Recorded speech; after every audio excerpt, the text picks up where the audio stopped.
All right. Yeah, buddy. It's the Distillery Ep.2. I've got two guests with me. I got Kier White and Bobby May. Kier, we'll start with you. Quick introduction. What the hell? Where the hell are you and what do you do? I'm in the frozen wastelands of northern BC. I host an afternoon show for 101.5 The Bear in Port St. John. Nice. I'm Bobby May. I'm in Calgary, and I host a morning show here at what Tony would call the Twanger Station, Wild 95.3 Calgary's New Country, in Chinookland. That's where we're at. Yeah. You know, it is nice and warm right now. We've been pretty lucky the last couple of days, and it looks like it's going to stick that way. Can you guys remember in memory, when's the last time you had a full-on brown Christmas? Because I can only remember one, and I think I might have been 11. Yeah, same. In Grand Prairie. I've spent the last several years living in the north, so it's like I'm lucky if I get a brown Halloween. Well, guys, I've collected a whole pile of crazy stories from the week, and there was a lot of madness out there. One of the big stories I came across, in more of a serious note, the Cleveland Indians changing their name after 105 years. I don't want to get into a lot of the whole the social outlook on what's acceptable and what's not appropriated, because Jesus Christ, who can keep up with that anymore? Yeah. But I am blown away that a team called the Indians managed to stick for this long, right? I think the thing I'm blown away is realistically it was kind of camouflaged for a bit, right? Because the name was hiding behind the wildly offensive logo. So like for the longest time, they didn't even care about the syllables, right? But yep. I want to say, like, were they getting? I know they'd gotten pressure on the logo for years and years. Were they getting active pressure, or were they just seeing the writing on the wall and being like, "Hey, it's probably time before somebody forced their hand. Let's just go ahead and do it now." It's probably a little bit of both. Yeah. I mean, makes sense, right? Like at this point, just do it. It was coming down the pipe for quite some time, but then the joke is now, boys, what is Cleveland known for other than like the Rock and Roll Hall of Fame and maybe the Browns? Oh, damn. The Drew Carey show, clearly. Yeah. Right? Cleveland rocks. Absolutely. Rocks. Yeah. Hell yeah. That's actually not a bad name. Yeah. If you're a wrestling fan, I believe The Miz is from Cleveland. Yep. But aside from that, that's why they call it a flyover state, I suppose. Are they known for food? Do they at least have a food? I don't even think. Like, they couldn't call themselves the Cleveland cheesesteak or something like that. I don't think they have anything, man. I mean, it will destroy you if you eat enough of them, right? So it's a little threatening if you think about it. The Cleveland Rocks isn't bad, though. You can make some sort of rock and roll logo, maybe. 100%. I've been thinking what they should do with all these like teams that are changing their logos, like Washington's football team and whatnot. I think they should just go full classy British football club and just like be like Washington FC, Washington Baseball Club, right? Because 100 years from now, Washington Football Club, knock on wood, is not going to be offensive to anybody. Yeah, somebody's chapped about it already. I'm sure of it. How dare you appropriate our London culture, Jim Giroux. Right? This was that accent is too good with that stash. That was nice, yeah. By the way, we have to address the stash before we go any further. Dude, how long did it take to get that to that? Let's see. The last time I shaved was March 17th. They turned the world off that day. Right. And being a single dude, one of the aspects of them turning the world off was like, hey, dating's literally impossible because less money, everything you can go do is closed. I'm still of the generation where I believe everybody on a dating website, some 40-year-old dude in a basement looking to take advantage of my tender tookus. So I was like, I basically heard the government orders. It was like, they're just telling me I can't date or get laid. I may as well grow a kick-ass mustache. Well, I can do so, yeah. But it's backfiring now, though, boys, because for the first couple months, it was like it was keeping them at least 6 meters away, right? Right. Now it's at the point where it's almost drawing them in. I'm a victim of my own success. Well, see, I think look at Bobby's face. Like, that's probably 8 months. Yeah. Hey, Tony, it's gotten a little bit better since we used to work together. I'm not. It's true. This is actually, I'll be honest with you, this is probably about 4 days. So I'm growing up. I'm becoming a big Bob at the age of 29. I can only aspire to be like Kier.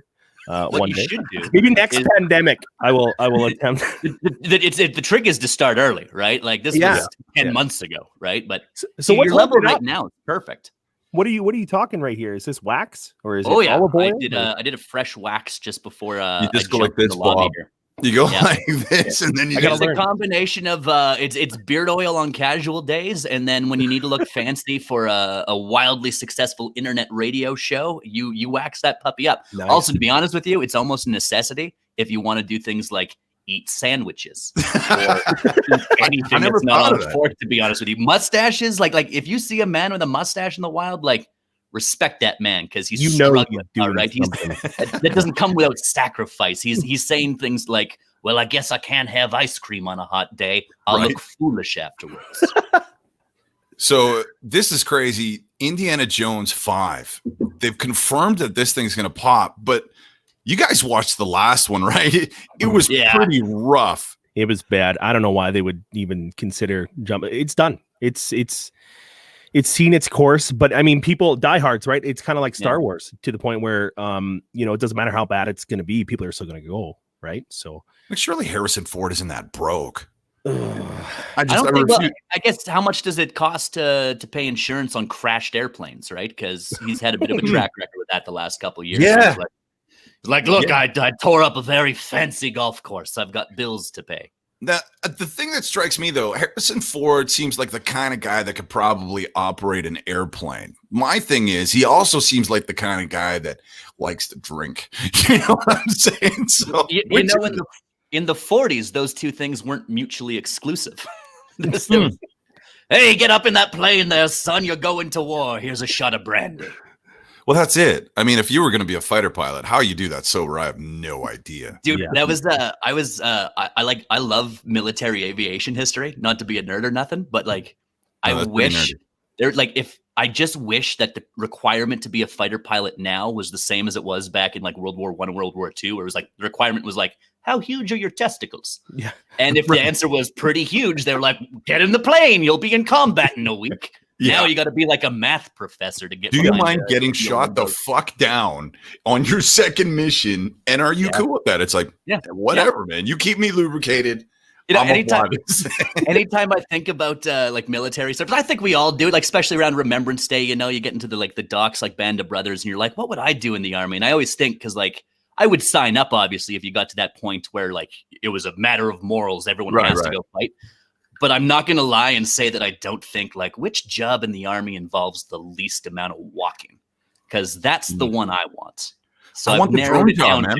Tanks and I want the mech warrior. Boats. The mech warrior, drone stuff. Like, that's where I'm at. That way a chunky guy like me that couldn't pass a military fitness test to save his fucking life or anybody else's. You put me in the robot, I got this. You'd be like Ripley at the end of Aliens. But think about it, gamers are going to be the warriors of the future. Dude, 100%.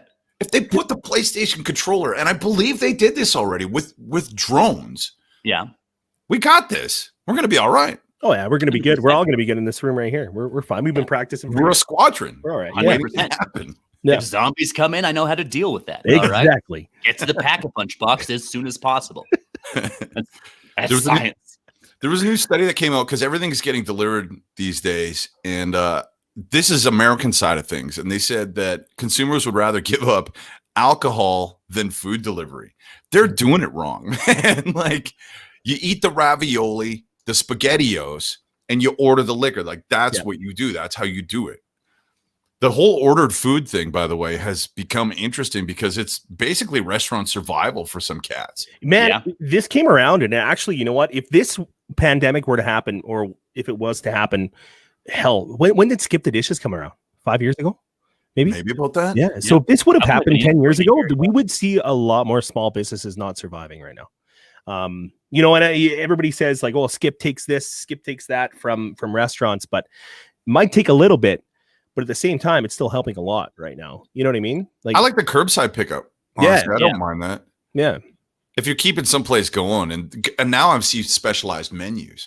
So you've got the heat and eats that restaurants are doing. I think that's rad because I've been living off TV dinner since I was fucking 6 anyway. That was the one good thing when this pandemic kicked in. I was like, hey, man, this is like, I know how to get through this. I'll just go back to living like the first 5 years of my career. I have a cardboard Delissio pizza every second night. and I have a leftover half of a cardboard Delisio pizza every first night. I know how to be poor. We all know how to be poor. I'm back to surviving off of my empties again. I've been bringing empties in every week, dude, and I've actually collected all of the money from the empties since the pandemic started. Guess how much I have? $140 cash almost. Nice. That's total. I thought that was a good haul. Right. Okay. So what? Okay, a case of beer. What let's do the math. Let's figure it out here. Hold on. If you got a 12-pack of beer, right? The cans are worth what? 5 cents? I think so. Something like that. Yeah, sounds about right. Okay. Yeah. Is that thing where it's like soft drinks are 5, and then like if you're drinking booze, somehow the aluminum's worth more? So what's a 26er of rye? Is that 25 cents? See, it's gotta be. It's got like, or is it one of those things where it's only 15 cents? Either way, I mean, you're going to get more bang for your buck if you go with the finest and you get the bottle of Royal Reserve on the cheap. You're going to get more when you take in the refunds. Yeah. And I mean, you're doing the job a lot quicker. What are you drinking anyway, Bobby? You still drinking those crusty Keystones? No, not. Actually, I have to give a shout out to one of my friends that I grew up with. He is part owner of the Medicine Hat Brewing Co. Caden Van Kuren. And it's a cherry patio series brew. And it's why the shit would anybody want a cherry beer though? I mean, actually, it's very subtle. Like it doesn't attack your taste buds with cherry. It's a really nice beer. So shout out to them. So it doesn't taste like you're drinking a pie. No, exactly. And it doesn't taste like you're drinking a Bud Light apple. Like it's not like an apple juice. You know what I mean? Right. So it's good. It's that where you're a connoisseur, you got to put your pinky out and be like, it's got a fine afterhint of cherry as it goes down. It tastes like a Hatfield Blonde. I'm just drinking rum. I'm straight up read the can. Yeah, that's what it says on the can. I've gotten a bunch of presents shipped up to me because of the Christmas thing. And I'm very good at recognizing which ones are giant bottles of booze. Those all got opened early. Every last moment. I was like, I'm going to need that to get to Christmas. See, the wife doesn't get this. That's what dudes do. So you got your circle of friends, and I'm stopping by the liquor store to grab my bottle anyway. Yeah. I'll grab a couple extra because I know what they're after. Yeah. And Jen's like, why do you just give them liquor? I'm like, because that's what dudes do. It's awesome. I'm not going to buy them like, I don't know, some fancy colognes or some noise. Here's some liquor. Not from doing my weekly trip, man. So, I mean, yeah, it's helpful. I'd rather get booze than literally anything else. You know what I mean? In case it's like, they'll use it, right? Like, I assume like we're dudes, right? Like I don't leave things out there being like, I want this. Hopefully someone gets it. If I want it, I go get it. I earn the money and I pay for it, and then I have it. Well, so it's good to buy me booze, right? I'm gonna always need more rum. Yeah. Eventually, I'll drink the rum I have. And then they won't look at you weird when you're in the liquor store for the third time that week. Does anybody else have your mustache? One less. My liquor store people are family now. Like I know them by name. So I roll in. It's like, hey Trish, how you doing? Hey Tony, you grabbing the use? You know. Yeah. You got my little rewards card number memorized? Yeah. I don't have a rewards card. I should. Oh, dude, you got to get in that Shoppers Optimum now. Yeah. Like Optimum at Superstore Liquor, they take Optimum points now. So, or they give Optimum points, I guess. You do with these points. I just redeemed a 24-pack of, don't judge me, PBR the other day. Anyway, the PBR. It's a great camping beer. Yeah.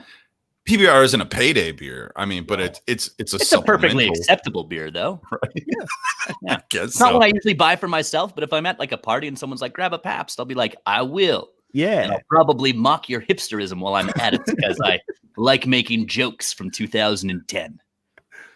I got to bring it out, man. This is one of the funniest things I saw all week. McDonald's has opened a barbershop, and they've offered the 90s inspired Golden M haircut. All right. Now, do you guys remember Tim the Toolman Taylor? What was the show? Home Improvement? Home Improvement, yeah. Remember the oldest boy, the blonde kid? He had that thing that went down like this? Yeah. Like the mushroom cat, yeah? That's the golden arch. But it's mushed, but it's not true bowl. Yes, it's not the true bowl. It's got, yes, like it almost like tapers back to a fade almost. Oh my God. I'm going to bring it up on my phone right now. For those who are watching, you need to see this. This is gorgeous. This is, you could have this with the stash, Kier. Like, yeah. Oh, dude. Yeah. Do you have it, Bobble? I've got it on mine right now. I've got to figure out a way to put this stuff up. What would you Google? Dude. Just Brad haircut? Golden M haircut. Look at this right here. This is beautiful. Put it right in your can because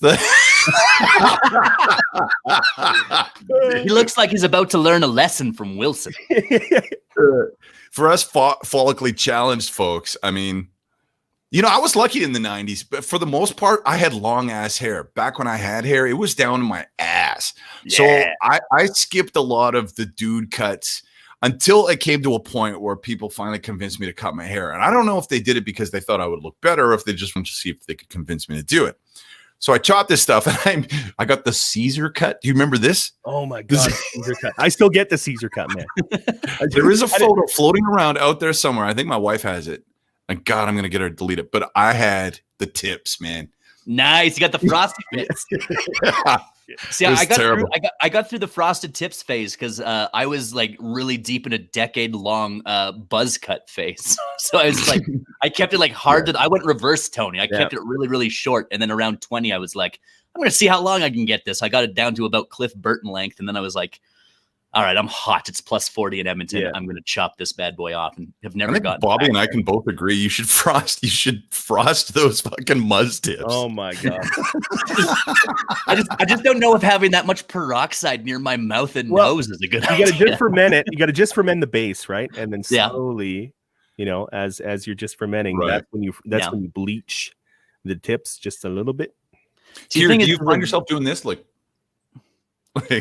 No, but I will tell you right now, I have done the worst job of following the health regulation of not touching your face of anybody because I'm constantly doing this because I'm always doing like the broom off of the mouth to free it up. I gotta ask, what about the mask? How does the mask affect the wax and stuff? Like the mask, honestly, if I like, this is the first time I've done it up in a while, just because the mask pretty much instantly melts the wax and it just looks bedraggled and sad. Ooh, so. Monday to Friday, if I'm going into work, because I assume you guys are similar to us, where it's it's masks in the hallways, masks in the common areas, right? Masks in all the stores. So it's just I just give it a little bit of a beard oil and a comb and just kind of cry a little bit internally about how the world's being cheated out of this. Like all these people being like, "You're taking my freedoms." It's criminal. They're taking this from the world. Okay, that's the true crime of mask law. Hey, Bobby, you would love this, being down in Calgary. Fun fact, did you know that ginger beef was invented in Calgary? Yes, sir. We talk about it. It's actually, it's part of our imaging on the show. We make sure that everybody knows that. Also, Caesars were invented here too. Yeah. There was an article that came out for this year that said, still to this day, the heavyweight, the champion, remaining best ginger beef is in Calgary. Can I guess where it is? Where? Silver Inn, I think is what it is. You know it, baby. That's it. Yeah, baby. Woo! That's where it all started. Here's my thing: is we don't do good ginger beef here in the city of Red Deer. We don't. Yeah. It's bush league beef, man. I can't get behind it. It's all chewy. It's like they bread this stuff, but then they overdo it in the fryer, and when you bite it, it's kind of like it shouldn't be like a piece of jerky or breaded jerky or something like that. It's not right. I think the problem is, I love ginger beef, man. I think the problem is when it comes to crappy ginger beef is they're using shitty cuts. Yeah. You know what I mean? Like, I think they're using like the chuck, they're using, the flanks, stuff like that. I think they really need to use like a well-marbled sort of beef, which I don't think a lot of Chinese places, especially in Red Deer, because I know what you're talking about, man. I lived there for 5 years and I couldn't find a good ginger beef there either. No, it's not real. Do you ever notice this though? Beef, man. If you ever ask anybody where the best Chinese food is, they always name some buttfuck town in the middle of nowhere, some 3,000 population town. It's like, yeah, you got to go to like the Alex Hotel, or man, you better stop by Erskine and get yourself some, some of that spicy chicken they got there or some shit. There was a Kung Pao chicken. There was actually a listener that bought Kung Pao chicken from one of these little towns and drove it in and dropped it off because they were so adamant about it. There's only one food in this world I'm willing to travel out of my city for, and that is Taco Bell's Cheesy Gordita Crunch. Like someone's like, you gotta drive 6 hours for the ginger beef. I'm gonna be like, no, I don't. How the fuck do you eat a cheesy whatever with that lip thing, man? Is it like that must be a mess? dude. What it is you just accept it. You'll if you ever need a napkin, look for a man with a mustache in public because he's got one at all times. All right, you go to them. They're like, "Hey, do you need more napkins?" You go, "Yeah, keep them coming." And you get to look at it like leftovers too, right? Like a cheesy 100% snack for later. Just get a little scent in there, which is sometimes right. Like is what it is, I guess. like I said, this is a sacrificial lifestyle. All right, we're always going to circle back to the stash. It's a badge of honor. You know, all three of us at some point in time have tried to get on the fitness train, and whether you're doing it now or not, well, I guess you can't because the gyms are closed. Yeah. But there was an article that popped up that said straight up, the best way to test your heart health is if you can climb 4 flights of stairs in 90 seconds. I saw that earlier this week too, and I looked at that because I do the old thing. My contribution to getting healthy is occasionally sitting on my couch going, "I should get healthy." And I read that article earlier this week, and I instantly felt better about myself. I was like, I don't need to go to the gym, get up those stairs, no problem. They break it down. What is it? It's like 15 steps every 20 seconds. I could do that easy. Don't ask me to do it twice, but I could do it once for sure. Yeah, like one time. But I think it comes down to the proper motivation. Like, is somebody behind me with a fucking chainsaw? Or is maybe, Cindy Crawford up top, by the way, she's still banging. And if you can do that, then you get some time with Cindy. Like, you're going to need the proper motivation. See, my thing is I'm a very long-legged individual. So for me, climbing stairs, I do it the lazy way, right? Like I can go up 60 steps in probably about 10 steps because I just do the old skip over 4 or 5 steps at a time. Yeah, the lunge step. Yeah, I got the big eye opener for me was when it came to fitness was actually in Wainwright. We did something a long time ago called Wayne Gets Fit, and it all started because somebody invited me to check out their new Zumba class downtown. And I don't know if you gentlemen have ever done fucking Zumba. What the fuck is that? Zumba. Isn't that like the dance thing? Yeah. Yeah, I think it's died off now. Is there anybody out there still doing Zumba? I don't. It's gone to. It's in the same place Tybo went to die. Yeah, exactly. So I go to this class, and I don't know what fitness is. I show up in jeans. I show up in a hoodie. And what are you doing? I fucking died, man. Had you never watched Rocky? Like, did you not know how to dress to be athletic? I literally had to call in the next day to work. It was fucking awful. And then I started going to the gym after that, and it was that was the motivation I needed. So I agree with this, man. Like, put yourself through hell, find out how much you suck and how much of an embarrassment you really are. I'm talking about myself, by the way. Yeah. Anyway. Oh no, like any of us on cam here definitely could probably relate. But I mean, it's an eye opener that way. If you really throw yourself in the fire, right, you're going to realize right away that you got to get some work done. I still choose not to. My boy Zapp off of our show said the thing that hit him the biggest was he had left his seats at a sporting event and coming back up the steps to his seat after going to grab beers or whatever, he thought he was going to fucking die. So he was like, yo, I need to get this sorted out. So Zapp actually lost a ton of weight, and I don't know what it was in total, but he got on one of those eating diet things. Yeah, I think it was Herbal Magic. He did. Yeah, I think that's what it was. A lot of people make fun of it, but the truth of the matter is, if you have poor eating habits and you're, look at us gelatinous bastards. I mean, Kier was just bringing up eating Gorgita cheese. Fucking, I don't know what it was, but that's what I'm saying. For the record, the nearest cheesy Gordita Crunch is 4 hours from Fort St. John. So it's not like I'm dummying them every Tuesday. Oh, okay. Well, that helps, right? But that's it. Like, it helps your eating habits. And the biggest one, as we all know, is the stupid portion control. Yeah.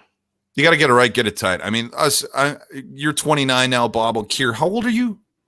45? I'm 33. Maybe it's the Muzz. Yeah, it's gotta be the Muzz. It's 33, but in non-radio years, yes, I'm 1,005.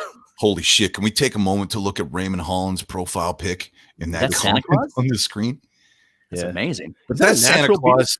You know, on Pornhub when you see like the old dude gets the smoking schoolgirl or whatever. That's what I imagine. Yeah. Like that's. Raymond Holland. But he entices her into it. He's like, don't get on the naughty list, get on Santa's lap. Speaking of Pornhub, I don't think you're gonna find those videos on there anymore. Yeah, evening Raymond. Man, that was quite the story. That for those that don't know, Pornhub got pooned pretty hard, or they got boned rather. Yeah. Because people were discovering they had a lot of illegal stuff on there that was terrible.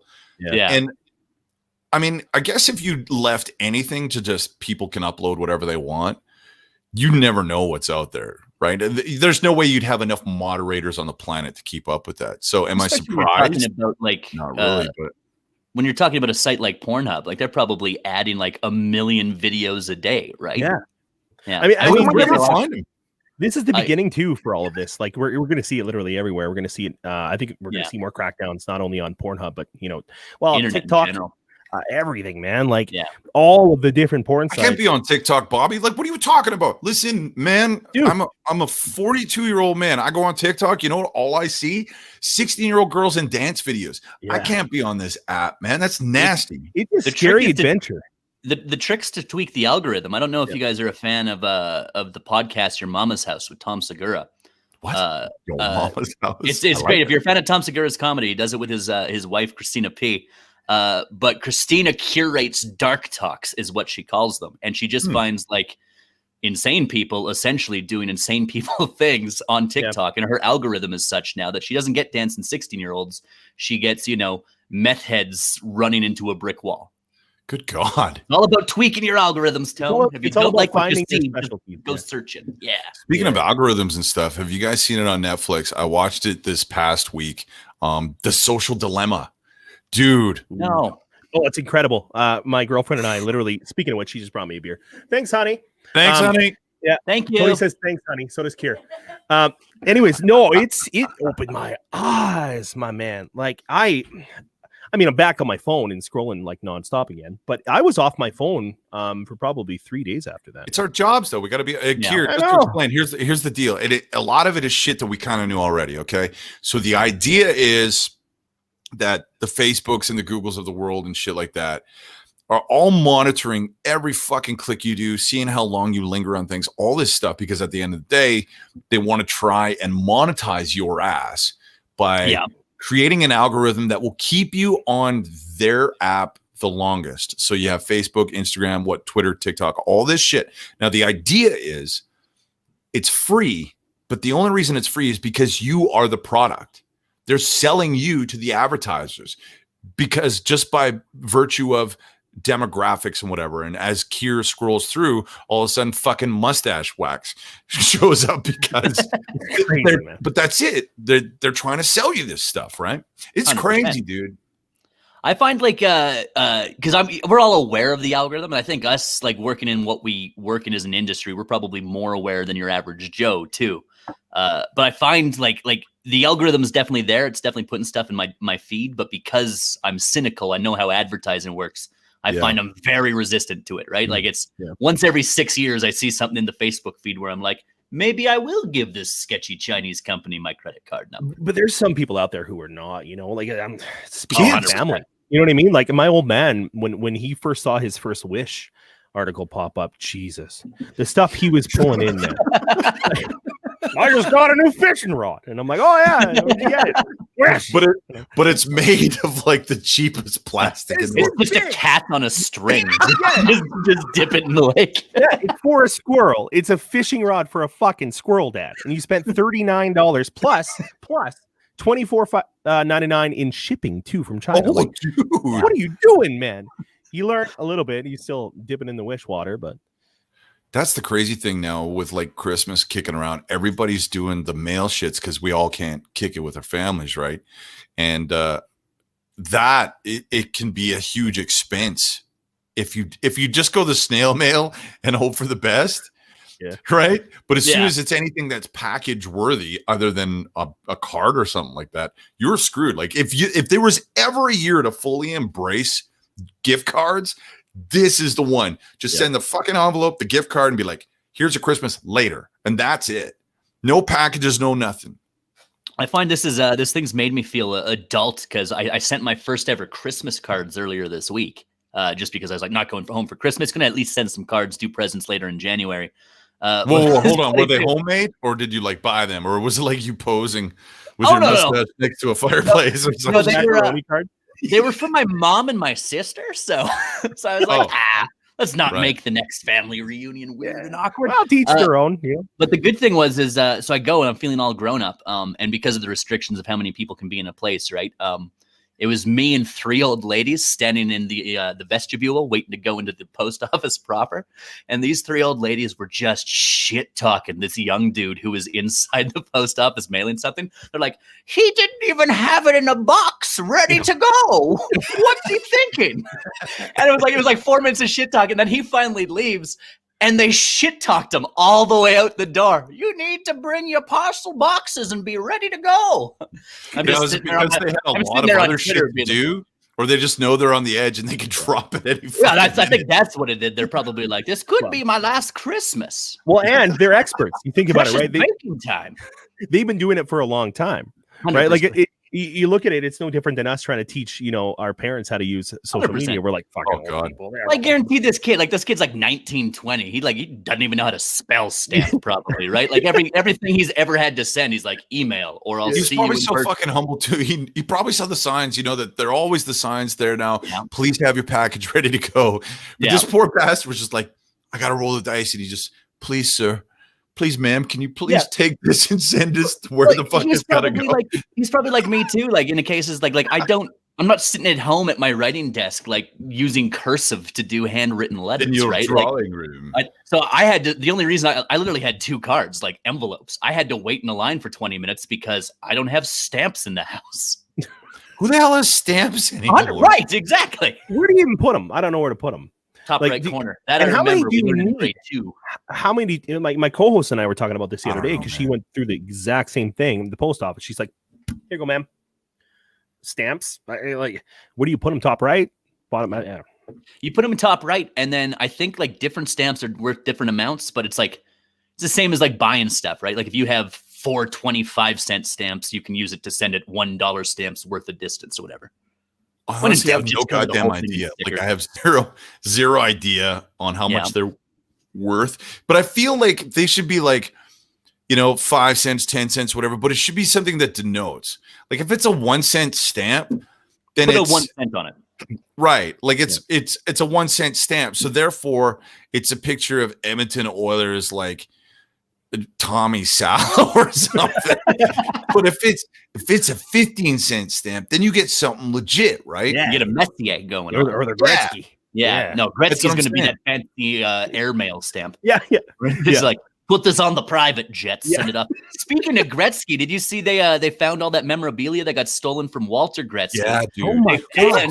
It was from Walter. Well, it was a cop, and she actually used to escort him around or whatever all the time back. They actually had a good relationship together, and she used that relationship somehow to steal his shit. And just an awful thing to do. Now, here's the thing. She stole it to sell it, but where they actually ended up finding all the memorabilia, they found it in either Edmonton or Fort Mac. So obviously went to Oilers fans. And I was thinking, obviously, I understand their desire to own these hot button pieces of history, but obviously punishment must be meted out. And I was thinking the perfect punishment for the fan base would be if the league forced the Oilers to trade McDavid to Calgary for a bag. Get the fuck out of here, man. And then they would learn to never do it again, right? Like Oilers fans would be like, maybe we'll steal Wayne Gretzky's stick, and they'll be like, no, they'll take Nugent Hopkins from us. As an Oilers fan, I'll take Nugent. Why does Walter have this stuff anyway? It belongs in a museum. Here's my thing too. I was thinking, like, at the end of the day, like, he lost the jerseys. He still has access to Wayne, right? We can't be that far away from cloning technology. Yep. Like, it's like you could get $50 for this jersey. You could get $50 million for your very own Wayne Gretzky to play puck with. What's that all about too? It's like Gretz moves. Isn't he not in California or some shit? He's in some mansion. Guys out golfing, wearing the finest of golf shirts nonstop. What the fuck is Walter doing back in Ontario? Probably living in the childhood home. Like, what's that all about? Walter maybe just likes the area. You know how it is. You get old, you like your area. I like that same corner store, right? It's like you go into the liquor store. He's probably like, I can't learn a new liquor matron's I'm too old. I do have a relationship. I mean, it's tough. It makes it easier. It makes it easier when they know you, right? Do you guys find you go because you're in a smaller town, Kier, so you must do this. I circle the same place all the time. So when I go to buy darts or mix for the whiskey, that I always go to the same little Circle K store. 100%. This East Indian family, man. I see Sandeep, I see Manpreet, the daughter, and I'm like, hey guys, how's it going? I'm a man of loyalty when it comes to my shopping. So like every town I've ever lived in, basically, I go to the first gas station that I go to, and if they don't fuck me over, I go to that gas station for the rest. When I moved up here, I stopped at a gas station to gas up the U-Haul before dropping it off. And they didn't fuck me. So I was like, all right, this is my gas station now. And I had so many friends for like years and years being like, if you go a block up the street, the gas is way cheaper. I'm like, yeah, but these guys. I'm not about that cheap gas. But then get this, people. And you could probably appreciate this, Tone. They tore my gas station down. Oh man! Right? So like I had the loyalty. I was like, you guys are my people. You're my gas station. I know how to get into you. I know where the snacks are kept. And then I drove past it once day, and it was just leveled just to the dirt. Now here's the thing, though. It's terrible. It's terrible. I lost my friends. Like, did you take a moment and pull over and put on Sarah McLachlan for fuck's sake and just be like, I will. No, when I'm sad, I don't let her do the singing. I don't let her do the singing. I do it myself. All right. I turn the radio right off, and I said, pour one out for the gas station. And people were like, you shouldn't have that in your car. It's wildly illegal. And I was I'm grieving. We're mourning here. But here's the thing, like a phoenix rising from the ashes. The rumor around town is that they're putting a 7 there. The city's first 7-Eleven, which means I'm going to have access to gas station chicken, though. Yeah. No, it's going to be a full Sev with taquitos. Gotta have taquitos. But still, yes. Isn't that in a John Mayer song? I need taquitos. No, they please build a 7-Eleven. No, they paved to put up a parking lot. No, shit, wrong song. They paved Paradise to put. That's not John Mayer. That's not even John Mayer. Yeah. Paradise. I know the song you're talking about, but I think they're one of those bands where and you know what, the lyrics don't work out. I'm thinking of actually, and this is a twanger in me. I'm thinking of a Lone Star song where they tear down like an old mom and pop shop. Let me break it down for you. And then what they do is they bring in a Walmart, right? Oh, no. And everybody in the town is crushed. And that's the concept of the song. And that is why country music is a beautiful thing. Wait, this is a real song? I thought you were making that shit up. No, it's real. You find it somewhere. Your taquitos are a wonderland. You got to admit, though, at 3 a.m., the gas station chicken. Let me tell you a little story, okay? So the Buffalo played in Olds, Alberta. The band plays this whole show. We get out of this place late. Now, right across from our hotel is the only place that's open, and it's the Sev. So we roll in there pretty piled up. And I go to the hot counter, and there's all this chicken laid out. I'm like, oh, damn, they have all this chicken left. And even the dude at the counter was like, bro, right? Don't do it. So I took it on like a challenge, and I was like, all of it. I want. Yeah. So he took the tin, he dumped it all in a fucking bucket. And he's like, here, man, like $5. Sign this waiver form, please, before you leave the store. We get back to the room, and it was chewy, buddy. Like it was pretty dry. I don't know how long it had been sitting there, but we ate it all. And you're still alive. So honestly, I think it saved my life. Do you remember the 7-Eleven in Wainwright, Tony? We used to live in Wainwright. Man, so we used to hike there all the time. And I remember one night, my friend Trav, remember Trav? He's a good buddy of mine. T-Rav's an addict for Sev. Chicken, by the way. Dude. Glorious beard, Trev? Yeah, Okay, yeah, I know Trav. I went to WrestleMania with Trav. Trav does the afternoons, by the way, for 98.9 for those that don't know. Shout out to that Trav, but this is a different Trav. Okay, different Trav. We go to Sev, right? And we go there where it's after the bar. It's like 2 a.m. And Sev is lined up, man. But they just restocked the whole warmer with tons, like probably $160 worth of food. Right. So we get in, and there's this asshole in front of us who's just drunk and screaming at the cashier, like just calling her all bunch of racial terms and just being really? Damn. Dickhead. Just being a dickhead. So Marcotte budges in front of him and says, okay, I'll take literally all of it.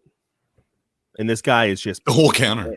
Yeah, he bought $160 worth of 7-Eleven food. This guy off.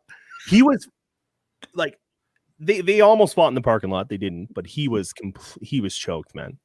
Like the other guy didn't get any chow because because he was being a dick. That's what you get for being an asshole. If you want taquitos, don't be a racist. Don't be an asshole. I gotta let my cat out of the room. Narp's rebelling. Oh my god. Oh no, Kier. We know, like Tony loving his cats as he does. This is sometimes you just gotta let cat out in the middle of shit. Sorry. Here we go.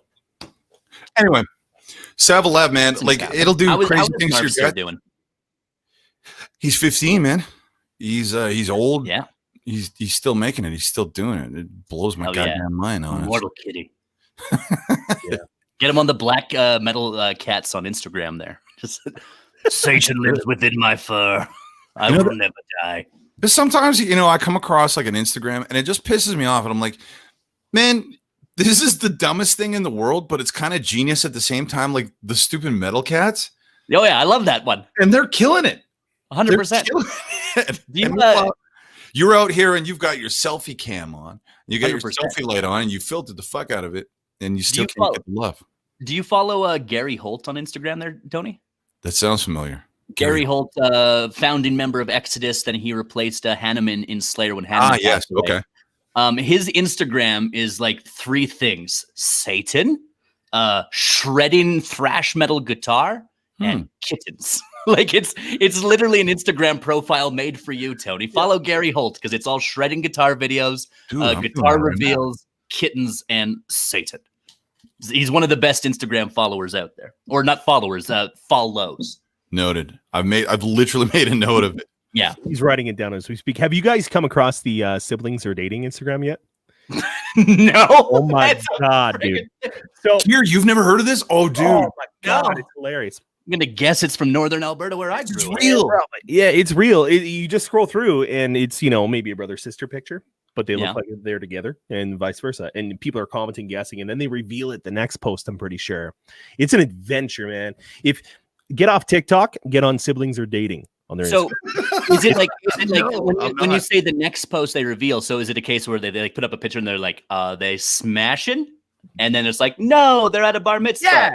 It's really weird and their kids got web toes. Yeah, I think that the follow-up post they're smashing. Dating. Yeah. Or siblings. But it's an adventure. If you're sitting in, a waiting room or some shit and you're bored, put down the Candy Crush and go to siblings or dating. I might have to check that out because I can't open my Instagram anymore in public. I think it's probably one of those better things that you do it away from a work Wi-Fi too. You're gonna have some questions. My work search history is just brutal. Good God. Our engineers, poor engineers. Oh yeah. That's why I've just started. I started bringing my laptop in after we got back to full time in the building hours, just because I've been prepping. I had it already set up for it. And then the best part about that is just because the company I work for has some very weird search restrictions on some stuff. So like no video game news websites whatsoever come through the firewall. And I'm targeting a demographic of 18 to 35-year-old men. Video game news is pretty good for my job, right?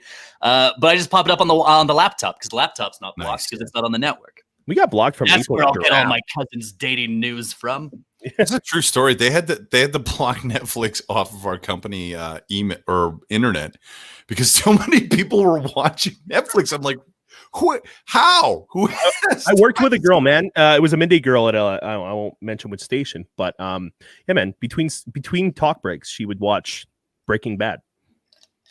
Like 30 seconds to the break, she would pause the show and then crack the mic. That's fucked up. I don't know. You guys, now that it's coming on the holidays and stuff, have you stocked up everything so that like when it comes time, then you're done work and you shut the mother down, like you build that couch nest, but you've got all the delectable little meats and cheeses and drink, and you don't like have to go anywhere. You don't have to go outside ever again, sort of thing. Because I've been nesting and hoarding. I'm getting I have most of what I need. My next paycheck though is the 24th, and that's the check where I'm doing the solo Christmas, being a responsible contributing member of society, obviously. But I'm gonna get like a chicken and some potatoes and whatnot. So I'm gonna have to gird myself for battle and step into the grocery store Christmas Eve and just get ready to just punch some old ladies who are trying to take the same chickens as me. Yeah, it's the last crayon sauce or some noise. Yeah. But my thing is like, and like this year's different, obviously, but I've always thrived under Christmas Eve pressure, right? Like one of the things I've always taken pride in as like a long-term bachelor dude, I purposely leave my Christmas shopping till like the 23rd, 24th. And then every year I see if I can beat my time record from the year before. I'm the exact same way, man. I find it to be kind of a challenge every year. Yeah. My number one record, out the door and back into the same door with all the presents. I managed to do it in 35 minutes last year. You're that fucking guy that goes to the dollar store and just grabs random shit. Even better. I come from a family of readers. Everybody in my family are big readers, right? So it's literally one-stop shop. It's like, I'm going to go to Kohl's and just start finding books for everybody. And if they don't like the books, my family's really polite. They'll never tell me I sucked at Christmas. And then it's a panic wrap usually too. And you're drunk usually when you do it. That's the thing. The genius, the gift bags. Genius. Yeah. Dude, true. You don't have to wrap anything ever again. Fuck wrapping. No. Get the gift bags. And then the best part is, if everybody gets on the gift bag train, then you just use save the bags and then use them again. Exactly. I got a bunch of liquor ones just hanging out over there for the next time I buy bottles for people. Books in a crown. I might even just do it myself, right? Like I might just go to the liquor store and then like I'll start taking my bottles home, and then instead of my neighbors being like, we got an alcoholic next door, they're just gonna be like, look at this generous guy. Always buying gifts. What a fine gentleman. That mustache makes sense. Yeah, it's May. It's not even a holiday that demands giving. Thinking about Christmas all year long. One of my favorite things that the Canadian Brew House here in Red Deer used to do for the show, they would always buy, what is it? Is the Harvest Valley? What the fuck is the name of it? It's with all the meats and the cheeses and stuff. Oh, yeah, Harvest. Charcuterie board. My girlfriend used to work at the mall there at Parkland Mall, and she used to get a bunch of free shit from them because it was one of her kiosks. So we used to get tons. I think it's Harvest Valley. It was something like that. But here's the deal. So they would send us a giant basket of this stuff. And then what we would do, it was tradition. We'd take this basket of all these meats and cheeses and rando boxes of crackers and shit, and then we do a draft, right? So we draw the first name, and they get to pick first, right? So my thing is, I would always go for the crazy gourmet mustards because it weirds me out that meats can sit there and not be refrigerated, and it's cool. That cured meats, my man. You don't need them to be refrigerated. That's smart too, though, because like a couple different mustards, that gives you so much variety in your bologna, right? Like bologna with Dijon is not the same as bologna with French's, or those are the two mustards I know. I was about to go further, and I was like, no, Kier, mustards is a blank space in your knowledge. We're still working on the Sriracha Harvest mustard right now. It's good. It's a honey Sriracha, man. Yeah, how's that for you? It's Hickory Farms. Thank you, Rochelle. Oh God, Rochelle. Yes, Hickory Farms. There she is. God, yes. That was driving me nuts. But here's the thing: the Hickory Farms basket is great, and some of them crackers is fancy. Let me tell you, like you get the rosemary, lightly salted cracker. That's a beautiful thing. Mm-hmm. But then I look down the line and I'm looking at the summer sausage, and I'm like, it's been in the basket in the office for 3 days. Yeah. How long has it been sitting on the shelf? That weirds me out, and I get it. There's shelf life meat, like the super salted meat. Yeah, if they cure it, right?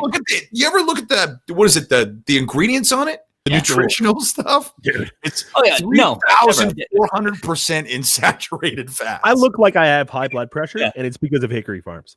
Yeah. Like that Bobby only had it once? Think of it this way, though, Tony. So you get nervous about the 3-day-old summer sausage, but I assume you, being a fine, upstanding gentleman such as yourself, road trips, you don't shy away from hitting up the beef jerky rack at the gas station on the way out. How long has that shit been sitting there? Same idea. Ain't the question. It's not the same thing. It is. These ones are cut into circles, and these ones are elongated shapes. Speaking of which, have you gentlemen tried something called? I was just at the gas station the other day. It's a fancy jerky. It's locally made in Alberta, I think. It's called Cowboys Caviar. No, what? No, it's like little Cowboys jerky caviar, like prairie oysters. Isn't that just like? Isn't that just another word? Yeah, look up Cowboys Caviar. All right. I bought it out of Calgary? It was $12, and it was for a little package of little jerky nuggets. It was so expensive. Cowboys. Oh my God! It's just like little tiny bags of this stuff. Delightful. Cowboys Caviar has been supplying jerky fans with our incredible soft chew beef jerky since 1998. Nice. So, it comes from the moose jaw. Moose jaw. Ooh. Yeah. I feel like they'd know a thing or two about that down in South. So you have your classic flavor options, okay? You got your peppered, your original. I'm an original boy. You've got a teriyaki, a hot and spicy, and then a version of jerky called candy. Yeah, I don't know that what one. the fuck Yeah, that that means. sounds bizarre. I'm a simple man when it comes to beef jerky. I know it makes me a peasant, but just hook me up with Big Chief, baby. Big Chief. Like, when I eat beef jerky, My I want my people! hands to drip in like. I want to know with every single delicious bite that I'm shortening my life. That's what I do when I eat. That used to be one of my Christmas traditions. Actually, was Christmas Eve. I would drive to my dad's place with a big old blue Powerade and one of the deluxe satchels of the Big Chief jerky. Oh, the blue Powerade and the Big Chief? Yeah. That means you're hung to the tits. Like, that means you are hung over. Oh, It's like because you usually go drinking with your boys before you leave town for the holidays with the family, right? What am I going to do? Not celebrate with my friends? It's a grease bomb in your mouth, man. You got to try the ones with the jalapeno cheddar in the middle, too. Yo, that is good. Dude, decent. Did you guys see the story that the dude that made the original... What was it? The big chew, the little pepperonis. Remember the little pepperoni bites? That dude died. He was 90-some years old. I love pepperoni bites. Because, oh man, when you would go Halloween trick or treating, if you got these little pepperoni sticks in your bag, jackpot, baby. What was the name of of the it? Halloween candies that everyone like shits on that you're all about? Like every single year, I have to stand up and defend the honor of sun-made raisins. Because everyone's always like, fuck your raisins and the Halloween candy. I'm like, no, fucking give me those goddamn raisins. See, that's what you do. If you haven't eaten them, if the kids haven't eaten them by Christmas, you just put them out in a bowl when the family comes over and hope that Grandpa sits there and just doesn't. Grandpa doesn't know what he's eating anymore. No, he doesn't care. He's just reaching in bowls and he's just eating food, right? And taste buds are cured. Are you guys doing the nut thing? Are you guys filling the bowls with the nuts for Christmas time? You don't do that, man. Here's the thing, Tony. Ordinarily, yes, but the government's regulated how many people I can hang up with. So 2 nuts is the most I can get into a bowl this year. Not my choice. Look, like I'm a sucker for tradition too, but I'm trying to get over this pandemic. You know, I'm doing my part. This is a true story. They actually put out. It was like it looked like a big long sort of tin stocking with little sections in it. You've seen these, right? Yeah. And they actually put this thing out with like all sorts of different assorted nuts in there. And I'm like, that is the most disgusting thing I've ever seen. Like listeners are coming in to the thing. They're filling out picking up the prize, filling out the little guest thing, grabbing a handful and maybe a couple of these. We used to, when I was growing up, my mom would always put out nuts. And nobody would eat the nuts. But I would definitely crack the nuts, you know, like because we had the nut cracker units, and I liked applying force to things. But like once I cracked, I was like, I'm not going to eat that. Not cosmetic. That's hygienic. If the nuts are still in the shell, you can do that. Oh yeah, absolutely. And helpful because you can just hand the nut over to Grandpa. You know, doesn't know what it tastes like. Yeah, because I have no taste buds. They ended in the 80s. Speaking of foods and stuff around this time of year, so the gingerbread houses are a classic. They've been around forever. Did you guys see the charcuterie chalet?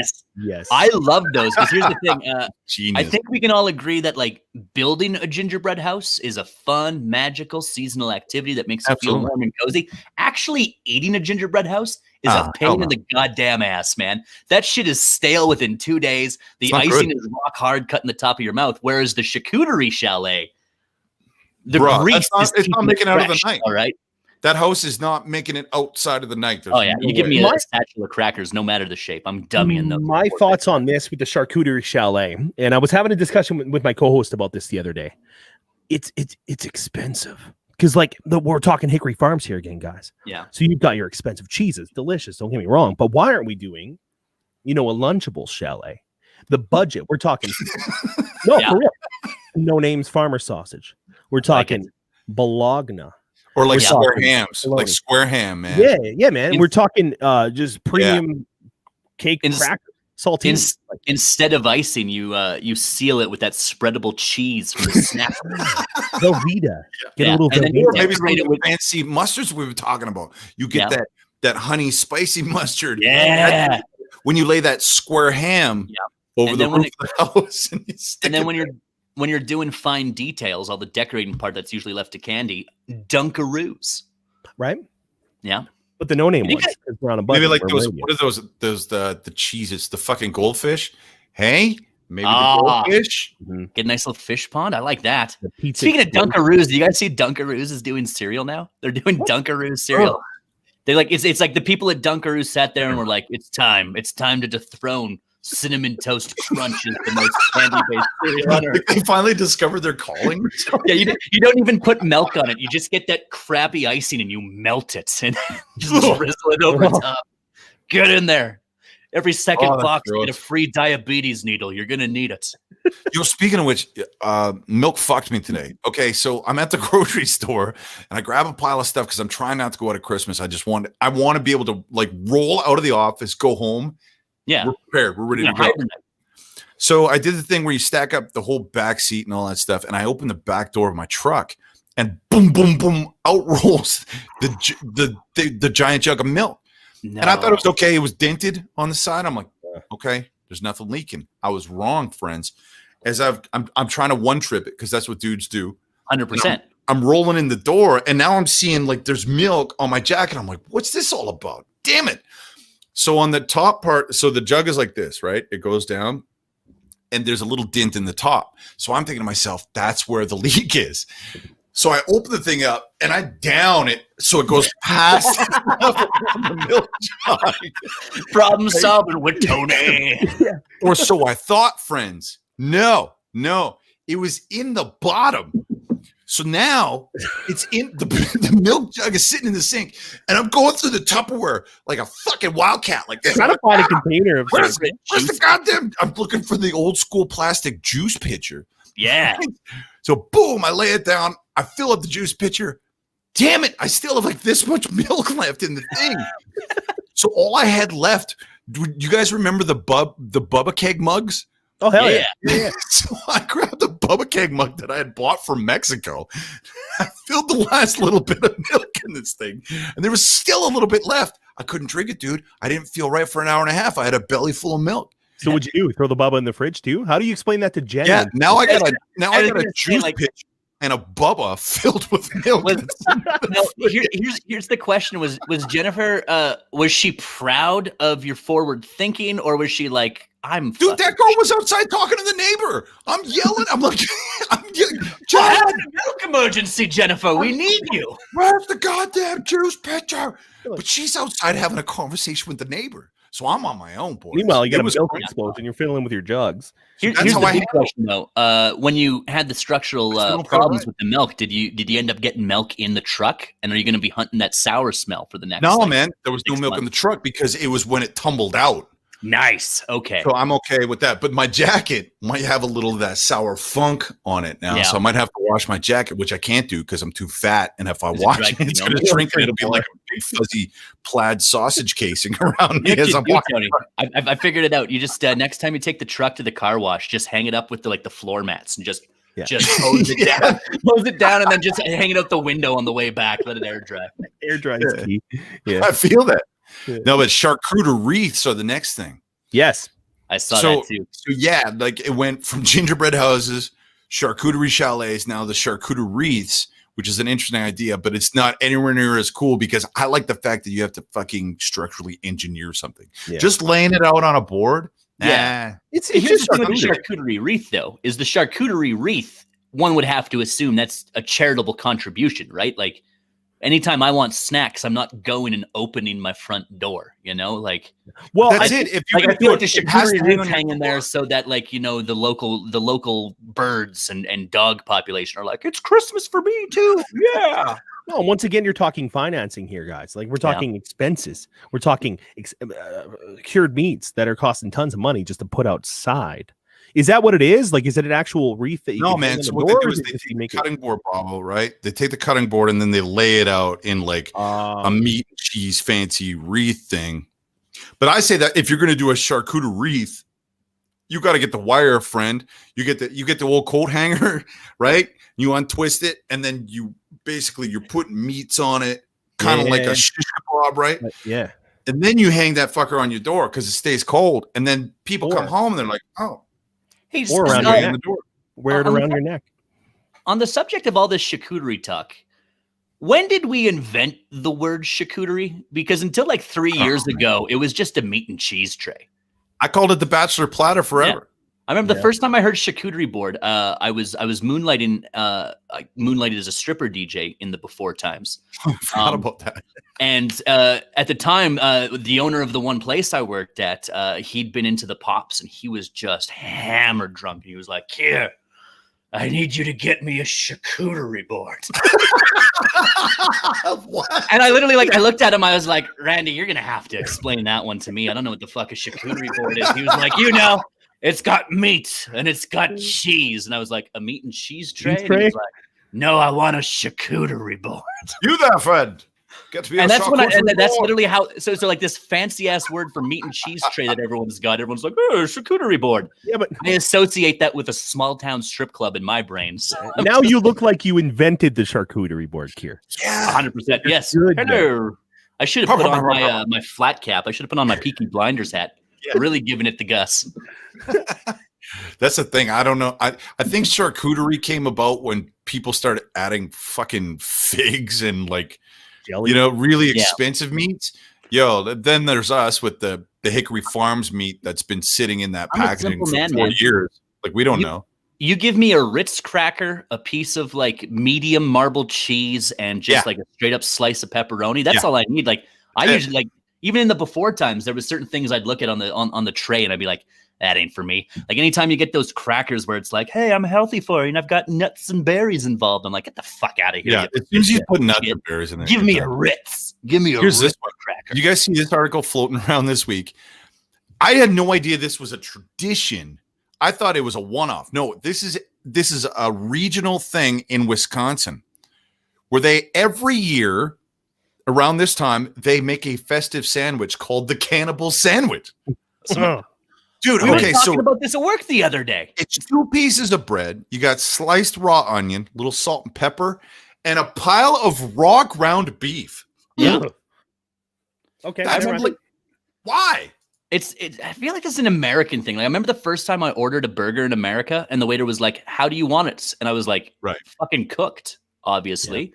Yeah. And he's like, "No, rare, medium rare." I'm like, "It's ground beef. It's not a steak. Make it so it's brown." One of the reasons hamburger.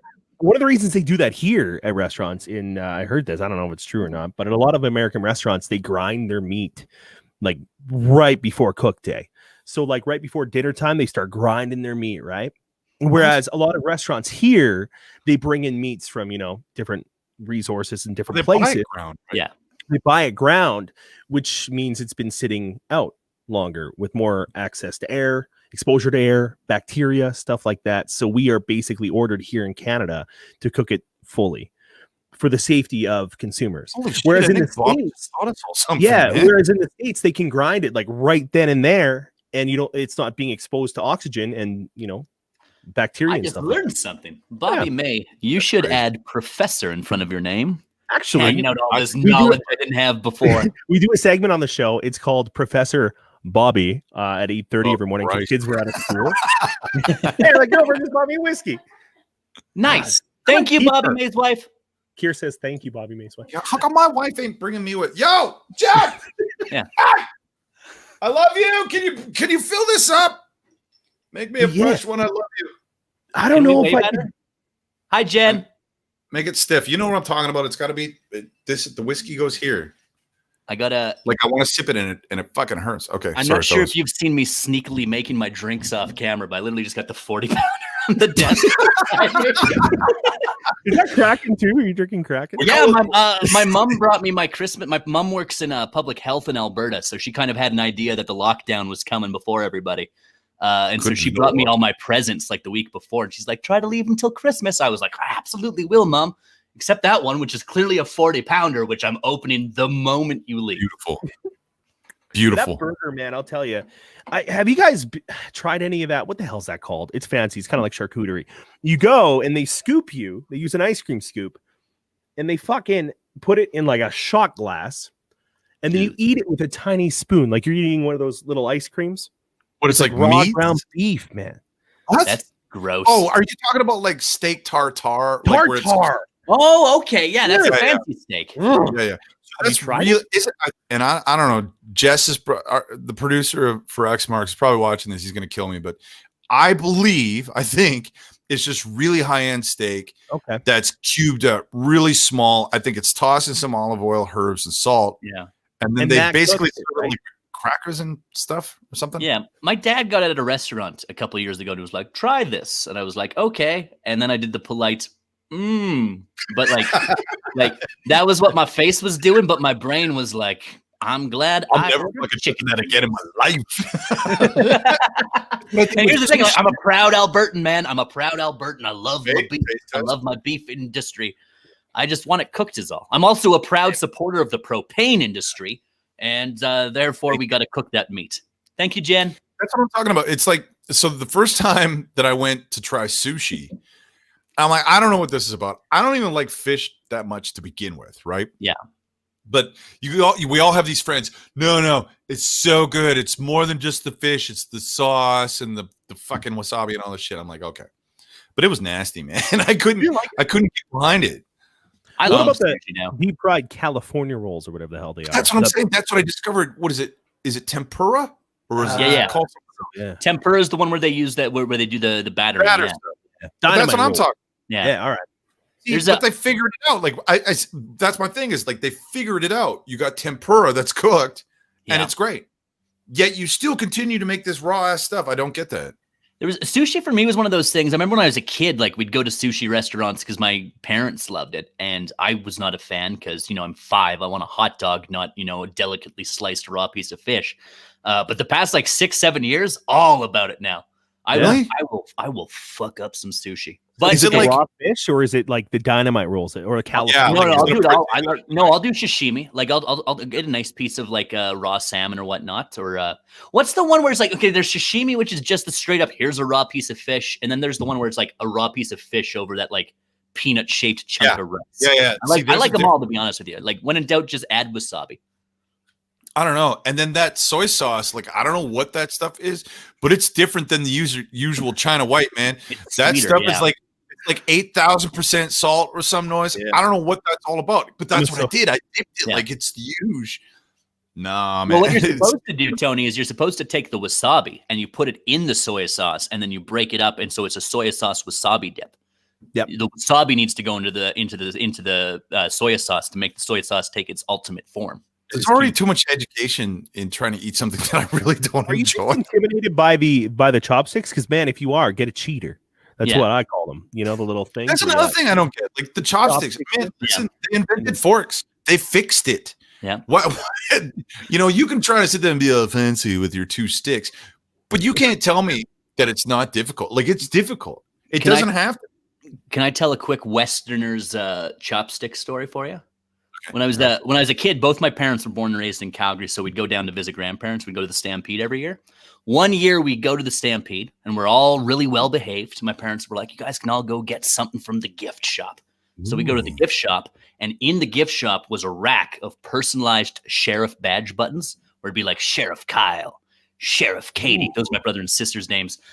Looked and looked and looked. No Sheriff Kier badges, because it turns out I'm the only Kier on planet Earth. So they don't stock me at gift stores, right? And I remember to this day just being heartbroken that I couldn't be a sheriff of the Stampede. And my parents were like, well, you can get these instead. What these were something called cowboy chopsticks. You know what cowboy chopsticks are? No. They're chopsticks super glued to a clothespin. That's what I got instead of being able to dispense justice on the streets of Calgary. All right, I could have been a sheriff. I could have been the law. And instead, I'm just an asshole who doesn't know how to use chopsticks properly. Cowboy chopsticks. I'm looking at right now. You get six pairs on Amazon for $16. Free delivery too with Prime. Yeah. Or you can buy find a Coke with your name on it, bro. Like that's not gonna happen. Dude, that's when I learned the lesson where it was like people are always like, oh, my name's boring, my name's this. It's like, yeah, but at least people can share a Coke with you, Like, yeah. People will be like, Kier, I got the next best thing. And it says like Kieran on it. I'm like, fuck Kieran. All right. Kierans are just Kiers who are too cowardly to go with the root name. So they added some extra letters. Pussies. Just ripping on me because he knows full well that I still have yet in my life to ever have a hollandaise sauce. You've never had a hollandaise sauce? Really? Why does everybody have that reaction? Did you all just grow up on this stuff or something? Yeah, you put it on poached salmon and stuff. Yeah, I'm not from Holland. Is that where from hollandaise sauce is? I would imagine. Oh, But what, did you never do a good eggs Benny? Yeah. See, and that's it. I don't get what it's about, man. Think about it this way. It looks like cheese. It's not super cheesy at all because I don't think there is cheese in it. It's like a buttery, beautiful, melt in your mouth, warm sauce that you toss over top of some poached eggs and some ham on an English muffin. Put lemon in there too. Yeah, I think there's a little lemon in there. Yeah, a little lemon zest at points. It'll blow your fucking mind, Tony. Go to Phil's in Red Deer. Trust me. Go to That's Phil's. the thing, though. See, that's my quest, though. I want if I'm gonna have a hollandaise for the first time, like it's got to be the best, right? It's got to be the one. So that's it. I'm leaning back. I'm sitting, but people keep telling me, "Oh, you should go to this place. You should go to this place." Or I have yet to find a definitive hollandaise place yet. Now, here's a question, Tony. Like you say, it's got to be the one. Wouldn't you rather it just be like, "Hey, this is one of the 10," and then that way you still can have better hollandaise sauce as you go up the hollandaise ladder, right? I mean, like if you I'm just saying, like if you start one step from heaven, when you find yourself 10 steps from heaven, you're going to be like, "Fuck." He's right. You know? Yeah. Okay, I feel that. Right. Whereas if you start on step 10, then you get to enjoy the peak of step 9, step You'll 8. appreciate it, man. It's like a good beer, right? Like because hollandaise, like, is it just eggs? Because I swear to God, I saw somebody put that shit on fucking asparagus the other day. Dude, you can put it on anything, man. Yeah, we used to have it on fish. Like my mom would do like a salmon, and we'd do it like over like a poached salmon. Yeah, Trust me, man. Put it on fries. We put it on fries. But it's not eggs, Tony. Egg is an ingredient in the sauce, right? Like it's not like you're pouring like a fried egg over the thing. It's the same as like eggs are also in cake, but they don't taste like eggs. Right. Okay, I got you. Think about it as a savory cheese sauce without the cheesiness. It's buttery. It's kind of like. Take all the things you like about cheese sauce and take it at all. Just fucking go try it. Trust me. You can't explain hollandaise sauce, man. You know who's still got the hollandaise sauce? Jaromir Jagr. So this week he pumped out yet another point in his 32nd professional season in hockey. This dude is 48 years old, man. I've been playing since I was 2. Here's the guy who's still got the sauce, like, because he's keeping it stag. That's the funny part. This dude's been scoring for so long, and it doesn't even need to be on the rink. Remember, he was dating that 24-year-old for some time.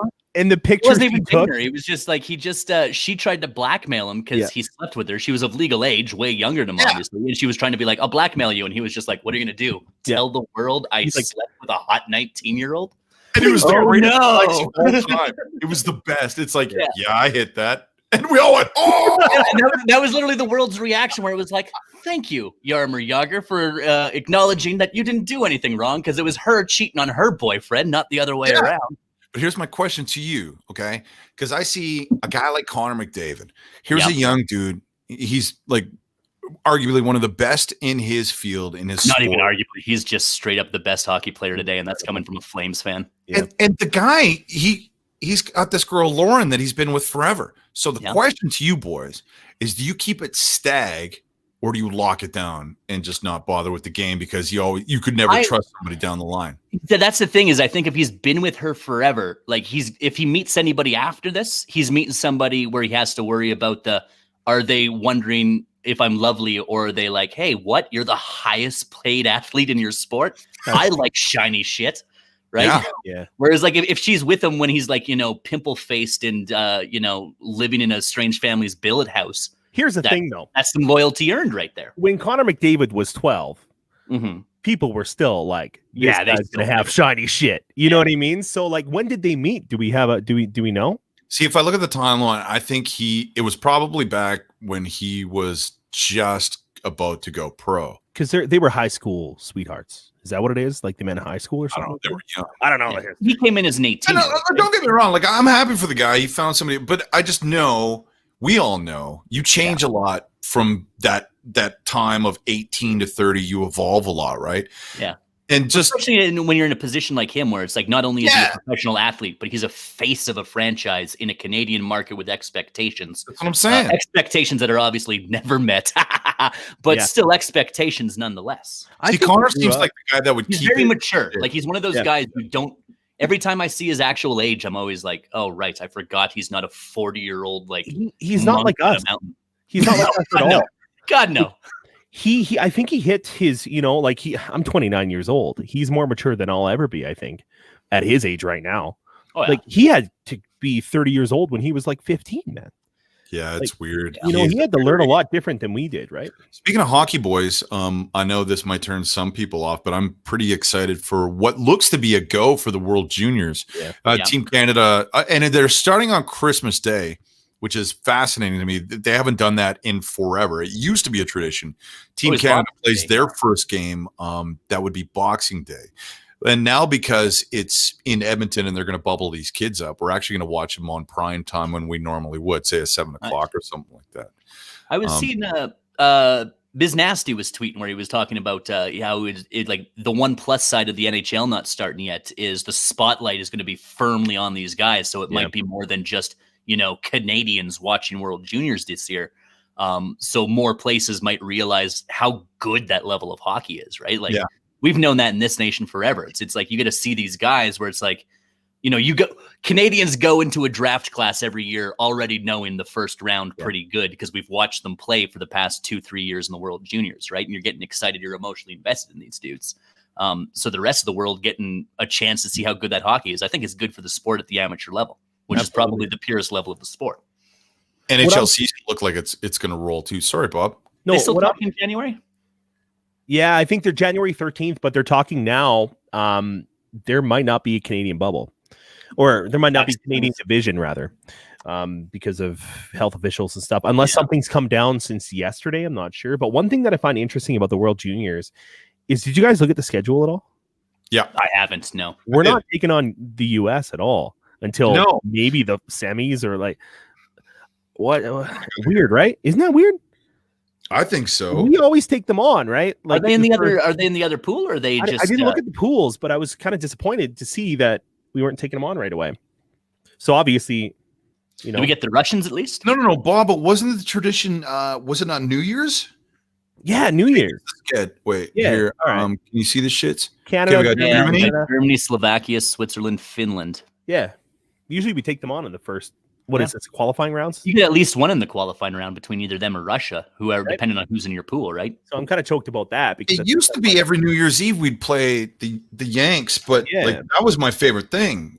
U.S. Canada New Year's Eve. You watch the game, you get pretty freaking piled up during that, and then it's go time down at the bar until you fall over and people. And then you wake up the next day and you always got the Winter Classic the very next day. That's right. And you're eating eggs Benny on the couch with your Winter Classic fucking jersey on like this. Hell yeah. I like that you think I'm not too hungover to eat eggs Benedict on New Year's Day. Wait, okay. So, again with the Benny. Would you define the Benny as a cure or a detriment to your hangover? A cure. For me, I don't mess with perfection. My hangover cure is McDonald's double quarter pounder with cheese meal. Get it in me so that I can stop trying to murder people with my eyes. I feel that. Okay. Bleary eyed, and then you eat that, and then you probably go back to bed for a little while. Remember a few years ago when I was living in Red Deer, I'd gone out for my birthday, got all twisted up as one does, and the next day I wake up and it was like I was awake a good like hour and a half before they switched over to the lunch menu, just sitting in my house dying, being like, Jesus Christ, right? I time it out perfectly. I get into the drive-through and I roll up to the little the talking box unit right as the clock strikes 11. I'm like, I would like to have a double quarter pounder with cheese meal. And the guy's like, we're only serving breakfast right now until 11. I was like, check your clock. It's 11. Trust me, I'm aware. And he was like, I can't serve lunch. I was like, it's 11 o'clock because I'm very hungover, so I'm not very polite, right? He's like, I can't serve lunch until the manager says I can serve lunch. And I was like, okay. And he's like, well, what do you want for breakfast? Manager on. You're at the walk box trying to talk. I literally told him, I was like, oh, I guess I don't want fucking anything, right? And then the worst part was because and I'm not proud of it. I was very hungover. I've worked service industry. I'm polite to people type deal, common manners and stuff. I'm a white raised no jerks. But I was just so goddamn hungover, and he was standing between me and my hamburger. Yeah. But the worst part is, he's like, what do you want for breakfast? I was like, fucking nothing. And then I had to go and sit in the parking lot for 30 minutes because I knew full well that the first person they timed you out.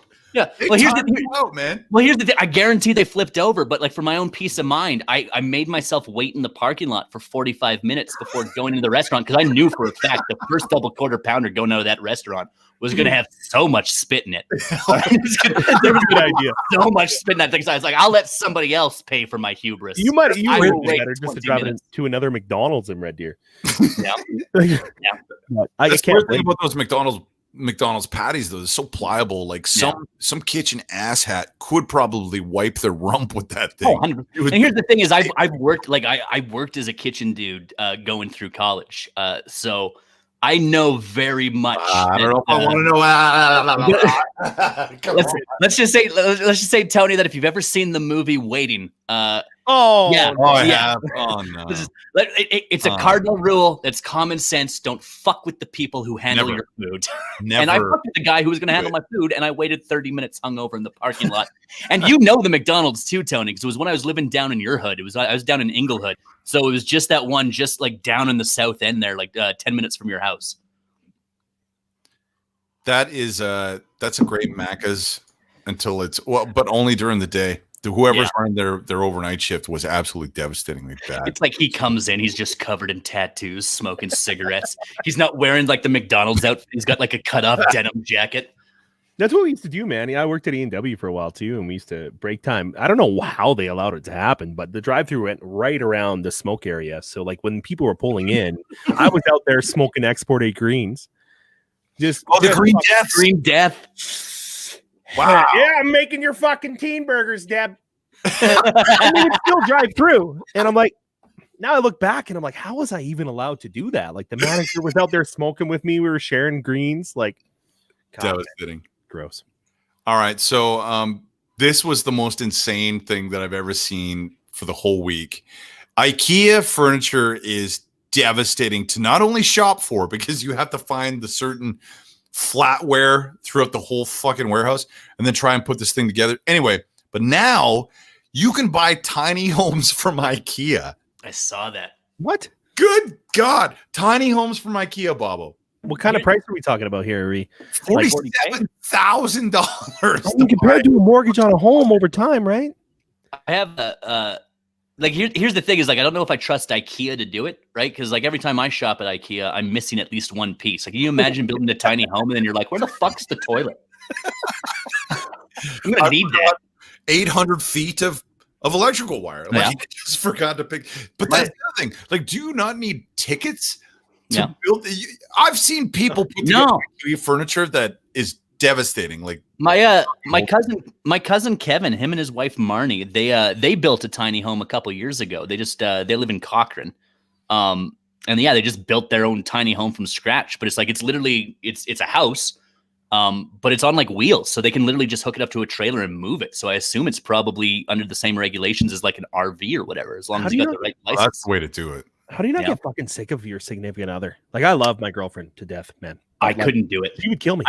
I could. Here's the thing: is like, as a bachelor, I could live the fuck out of a tiny home, no problem. I spend 90% of my home time in this room right here, right? I could do it, but like, you throw somebody else in there, right? I love other human beings, but I also like, I need them to not be around sometimes, so I kill them. Oh my God! The thing is like. How much stuff do you have in your house? Like, think about the logistics of how much shit you have. Think about your Tupperware cupboard and the logistics of trying to operate in a tiny home and doing this on a day-to-day basis with all the different seasons that we deal with all the different extracurricular activities we have. There's just no fucking way. Like you could park one of these things out in the mountains, okay? Yeah. And that would be a great little mobile cabin or something. Getaway. Yeah, great. Awesome. Yeah. A good holiday home. Yeah. But you don't live in this thing. No. There's no way. And I see you ever seen the show, The Tiny Houses? Yeah. There's always some asshole that's trying to convince his wife that this is the way to go. And they've got like 3 kids. Yeah. Like, how is that going to work? You know who they're good for? They're good for people who growing up were like, fuck the 64, hook me up with a puzzle. Like, that's who tiny homes are good for right there, right? Well, in 2020, after I build this house, I'm going to solve a Rubik's Cube because that's how my brain works. That's the best way I've ever heard that put. Yeah, buddy. It's going to be the decade of, you thought fucking the end of, the 2010s were just nothing about minimalism and all that shit. Just wait till 2020 comes around, dude. They're going to get even smaller. I want to know, do you have to build that fucker with a IKEA wrench? Fucking Allen? If that's the case, I'm burning IKEA down. Yeah. Honestly, if you have to build an IKEA wrench, I'm not even giving him $40K. I've still got my old Meccano set in the basement. I'll bust that out. Have a propeller on the roof that does nothing. Yeah. See, that's the worst part is like you have to put this thing together. And a lot of these tiny homes are self-built. I watch these YouTube videos of these people that spend 2 years building tiny homes. And it's like, oh yeah, we had to go back because we didn't do this right. Or some inspector comes in and goes, holy shit, like what is this? I don't get it. Now, I will say this though. The C-Can homes is pretty yeah. So I watched this dude take 3 40-foot C-Cans, put them all side by side, welded those fuckers together, and then put windows in the front and created this whole thing inside. And it was genius because you can still close the doors and lock it up. So it would be the perfect like timeshare cabin. Like if the three of us all pitched in to buy, we would just draft weekends, right? You see what I'm saying? Like that makes sense to me. There's a documentary on Netflix, and I can't remember what it's called, but it's about the most miraculous and different and strange Airbnbs in the world. And they actually have a C-Can like mansion on this show, man, and it's incredible. Yeah. The one thing too is that it's very echoey. Like there's no way to really combat the echo-ness. Not like drywall inside. See, yeah, you have to do is you got to use steel studs and then put up gyprock with the insulation, right? Oh yeah, I forgot you had a real job before radio. 40 sleeping in a C-Can, dude. That's gonna be good. Yeah. Do you guys ever watch that show? Is it Doomsday Preppers? I want to say. Yeah. I remember watching one on that, and the thing I always liked about it is they'd always break it up. They'd always have a couple different people. I remember watching this one episode where like the one prepper they followed was this like teenage girl who was like, "I have a bag full of macaroni and cheese ready to go if I gots to bug out."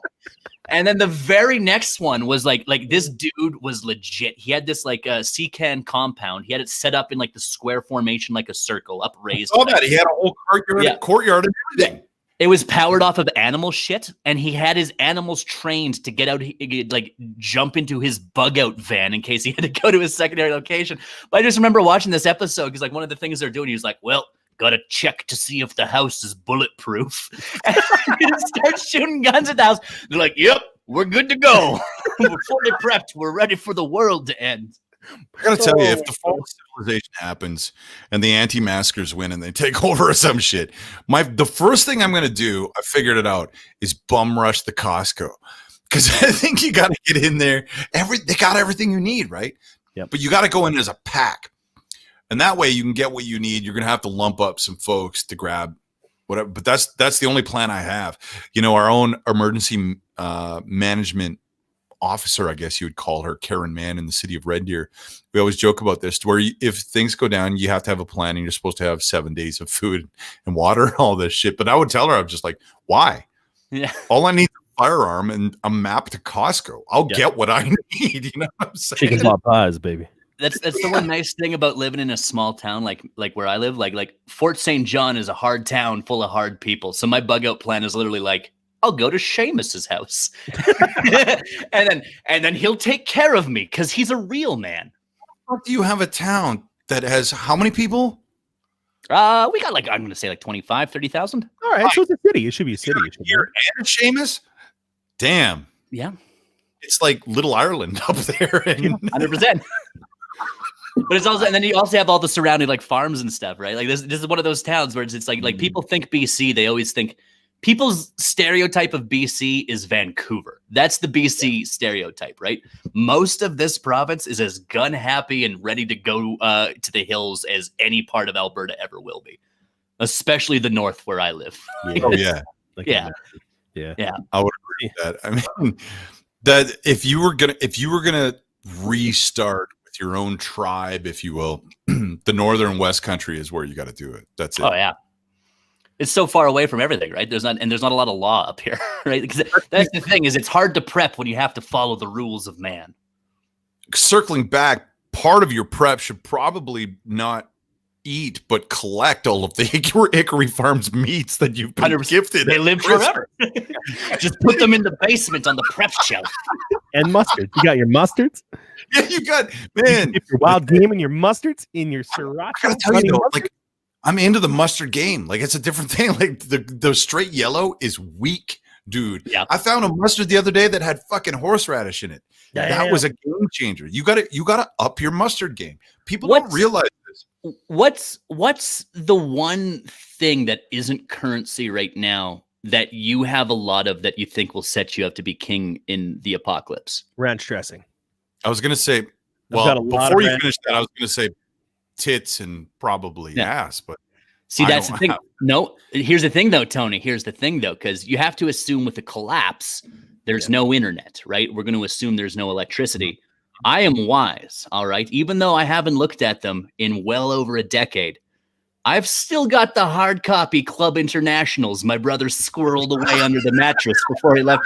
Because, like, even when the internet came along and I was like, I can throw this all away, I was like, no. Because in the land without internet, the man with hard copy pornography is king.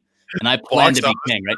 True. I picture myself in the apocalypse. I'm going to be in a mansion and people will come and be like, please, sir, can I see some boobs? And I'll be like, what do you bring to me in tribute? Yes, you may, but I will need 40 gallons of water. Our answers don't count anymore, Tony. They don't, because that is literally the one thing, no internet, no technology. Yep. Let's get rid of all the women too. Let's just say it's just like, apocalypse. Let's not, just by the got way. canceled. No, let's not, by the way, because we would not be here without women. But in the case of, it's a man's world, right? Technology's gone, everything's gone, internet's gone. The only thing that would count as currency, he's right, is it'll go back, like, do you remember, like, back in the day where it was like, there's the communal, like, porno stash in the woods? People are gonna like Freeport and shit. Like once the internet collapses, people are going to be out there looking for it. Like, people are looking for Spanish gold on the end of the bottom of the ocean, right? They'll be like, I can sense it somewhere around here. Is like the whole treasure trove of 1980s hustlers. Like, people would be dowsing rodding for fucking porn. They've got their sluice out. They're panning for porn. Yeah, somewhere nearby is what we need to get through the winter. Oh, Christ, we're simple creatures, man. Oh, we're stupid that way. Yo, but speaking of survival, one of the stories from the week, 1,000 people in Japan spent the entire night, Thursday night, stuck in the highway in their cars. No food, no water and stuff. It was a giant traffic jam. I don't know if it was a snowstorm which led to an accident and held everybody put. But, like, it was so dramatic. And I was like, are you kidding me? Yo, I could spend a night in my truck easy. No problem. As long as you got enough fuel to run for the night. Well, my question is, do you guys have, stuff in your vehicle like you should in the case of? I'm sure you do, Kier, because you're up north, right? In Fort Johns. Or Fort John. I'm up north, and also I'm very fortunate in that my mother is an avid quilter. So I have like 3 or 4 emergency quilts in the car, just because I have like 30 regular couch quilts in the house as well. So yeah, I got blankets, I got the window smashing tools, I got the seatbelt knife thingy madoo, a couple snacks. I don't have anything. What about you, Tony? You got stuff in your truck just in case? Fuck no, I got tow shit. Like, if I needed to tow somebody out, I got a great tow package. Yeah, but you guys are in civilization is the thing, right? Like worst case scenario, you're like, minutes. Like, I'm kind of in one of those places where if I go off the highway, there's a good chance I'm a good hour and a half, 2 hours away from anybody caring, right? So, yeah, well, no, fuck, that's true enough. Like, you are out there. Yeah. It changes the game when you go hiking and stuff too, right? Yeah, if I was the kind of person to go hiking, I imagine I would. My problem is I'm terrified of bears, Tony. That's my thing. Is I'd love to enjoy the great outdoors. Who the fuck isn't terrified of bears? If you're not terrified of bears, you haven't seen what bears can do to people. Give me shit all the time. I have a bit on my show called The World of the Bears Update, where, like, anytime there's bear news, I talk about it. Every fucking like, Do you have like a full produced intro and everything? No. It's a lazy man's intro where I hit an air raid siren and then I do the VO myself over the top of it. But the bit is literally just like it's like this is the bear news, and then it's just me straight out spitting propaganda for why we need to eradicate all bears. Like it's like we need to wage war on these fucking murdering animals. And here's the thing: is like I do it tongue in cheek, but there's a large part of my brain that's like, I wouldn't mind if we did it because fuck, I hate bears. Bears are terrifying, man. You guys remember that crazy show, The Bear Man? No. What was it? Oh, what the? So this dude goes up to Alaska all the time to film bears, and he starts thinking like these bears are his friends and shit, and they eventually eat him and his girlfriend. Timothy Treadwell, right? Yeah, that's it. Yeah. Timothy Treadwell. I've heard about this. I've heard about this. You guys haven't seen it? I vaguely, I like, because you always hear those tales like the guy with the bear, or like I think there was a lady who got like ripped apart by gorillas at some point too, or whatever, right? That's the one I was thinking of when he first brought it up. Do you think when like the bear community sees one of these scientists come in and be like, I'm going to insert myself, do you think the bear's like, ooh, friend, or do you think they're just like, that's another year where we don't have to invent refrigeration because she's going to stay fresh till we're hungry 2 months from now and we'll just eat the shit out of her? That's the fucking thing. That's the weird thing about bears is they don't kill, they just eat. They don't care if you're dead or not. They're just ripping pieces off. And that to me is probably one of the most terrifying things that I can think of, man. I think honestly, a switch goes off. You can befriend a bear. We've seen it all the time with famous bears that have been in movies and shit like that, attacking their owners. And propaganda. It's clearly domestication is a real thing, but at the same time, there's still always that inherent danger. Right? I remember a couple of years ago, we had this great trail system in Fort St. John, just out of town. It's like you go into it's just out of town, but you feel like you're in the middle of Narnia or some shit, right? I was going for a run with my buddy Seamus, and he's much faster. You don't run. No, I was. This was several years ago when I was actively making one of my attempts to be a healthy human being, right? So we're going for a run, but Seamus is much faster than me, so he's like way ahead of me, and I'm running. And I got my headphones in, and I see these like fucked up tracks and a bunch of shit on the trail, right? And I'm like, oh my God, there's fucking bears, right? And I'm running. I passed a lady a ways back with like a dog. I hear this dog barking. I'm like, oh my God, the bear's eating that nice old lady I just said hello to. And I have my headphones out at this point, and I'm hyper aware, just like listen for sounds of bears coming to murder the shit out of me. Get back to the car. I'm so excited. I get back to the car. Buddy Seamus shows up, and I go, Seamus, do you see all those bear tracks and all that bear shit all over the trail? And he looks at me with the most disgust I've ever seen a human being level on my direction. He's like, Kier, those were fucking horse tracks. Somebody had just been... I saw a pile of shit and some disturbed dirt, and I was like, I'm going to get murdered by a fucking bear. Well, that's a problem, right? You get stuck in a situation like that, and your mind goes straight bear, and you don't see anything clearly after that, right? Like, it's straight up blur. Especially when you're in the trees, too. Yeah. With that thickness, you can't see through them too deep. Your field of view is limited. You know, when we talk about a weekend review, that wasn't this past week, but that video of that dude that was backing off of that mountain line, that's real shit. Dude, like I thought, I'm watching a video where a man's going to die. This thing's going to bum rush him and he's done. But I guess this is part of the posturing of that sort of cat is it's going to chase you right the fuck back away from its critters. But I mean, you don't know that, right? True. No. It might just be like, ooh, lunch for my critters. Yeah. That's it. You're thinking to yourself, like, this thing's going to take me down, and the last thing anybody's going to find of me is probably a couple of scattered bones and this ridiculous video of me telling this kitty to shoo. I think it was handled, honestly, like, not bad. Like, I think it was handled the way... How else do you handle that? What do you do with that? What else do you do? Yeah, in a situation like that, they always tell you, like, be bigger than the bear or be bigger than the predator or whatever. Nobody's fucking thinking that at all in a situation like that, unless you're a professional who deals with animals like that all the time, right? Like, but he backed up for so long, like he could have just chugged an entire Mickey of Royal Reserve and said, "Fuck it." I mean, I'm going to take one. I'm going to roll with you, and whoever comes out of this thing comes out of this thing. And now we're marinated. We're good. Here's a question for you boys. You're out running. You got your MP3 player. Headphones are in. The bear or the wildcat's coming, and you're not getting out of it. You're dying. What song are you slapping on? What's the last song you want to hear before you shuffle loose your mortal coil? Holy shit! Because I'll go first because I already know. I've known that it's the same reason. I listen to it every single time I'm on a plane that's about to land, just in case. "Hallowed Be Thy Name" by Iron Maiden. That's the last song I want to hear. Right? It's like, what song are you going to get ripped to shreds by a bear by, so you can at least die with your favorite tunes in your ears? I can see Tony's ears just fucking spinning because. Yeah. God. Because here's the thing: you're not going to get two songs. You are going to be very dead by the time the second verse starts. So I was going to say Meatloaf, but then I won't be able to hear. I was going to go "I Would Do Anything for Love" by Meatloaf. Oh, but Jesus. There would be like, oh my God, he's so beautiful and romantic. I'm not even going to. See, I wouldn't go Sarah McLachlan's. I would remember you. I'm going to go Skid Row. Like, remember yesterday, walking hand in hand. Nice. In the sand, I remember you. Like, that's I'm really proud of you for not saying an Iron Buffalo track. I'm going down. No, man, you can't listen. Like, how arrogant would you have to be to listen to your own shit? Maybe just for the irony, you go out to "It's the bare necessities, simple bare necessities," or Skid Row's "This Party's Over, Get the Fuck Out."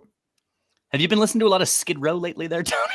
No, honestly, I don't know why that's popped up. Here's a funny Skid Row story, though. So it was Skid Row live here at Wild Bill's in Red Deer, but it wasn't. It was actually just Sebastian Bach with a bunch of fucking guys that played. They were great. They were great musicians, though. And he came out, and I remember immediately going, "Ooh, Sebastian's put on a few pounds." You know what I mean? Because he's still wearing tight pants, but they're all laced up down the side. And I'm like right up on the stage because I'm stoked for this show. And Sebastian's in front of me, and he's got the microphone like 8 feet around. He's doing this thing, right? But I'm so hammered because it was cheap draft night. It was like $5 pitchers of draft. And I got one in each hand.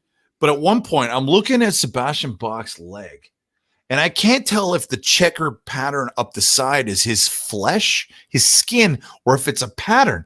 So I reach out and I give it a poke. So he's doing his whole Sebastian Bach thing, and then he stops and he's like, right? He does one of those, and there's me. I'm looking back at him going, that's his fucking real leg, man. I just touched Sebastian Bach. How many R&Rs for you at this point, Tony?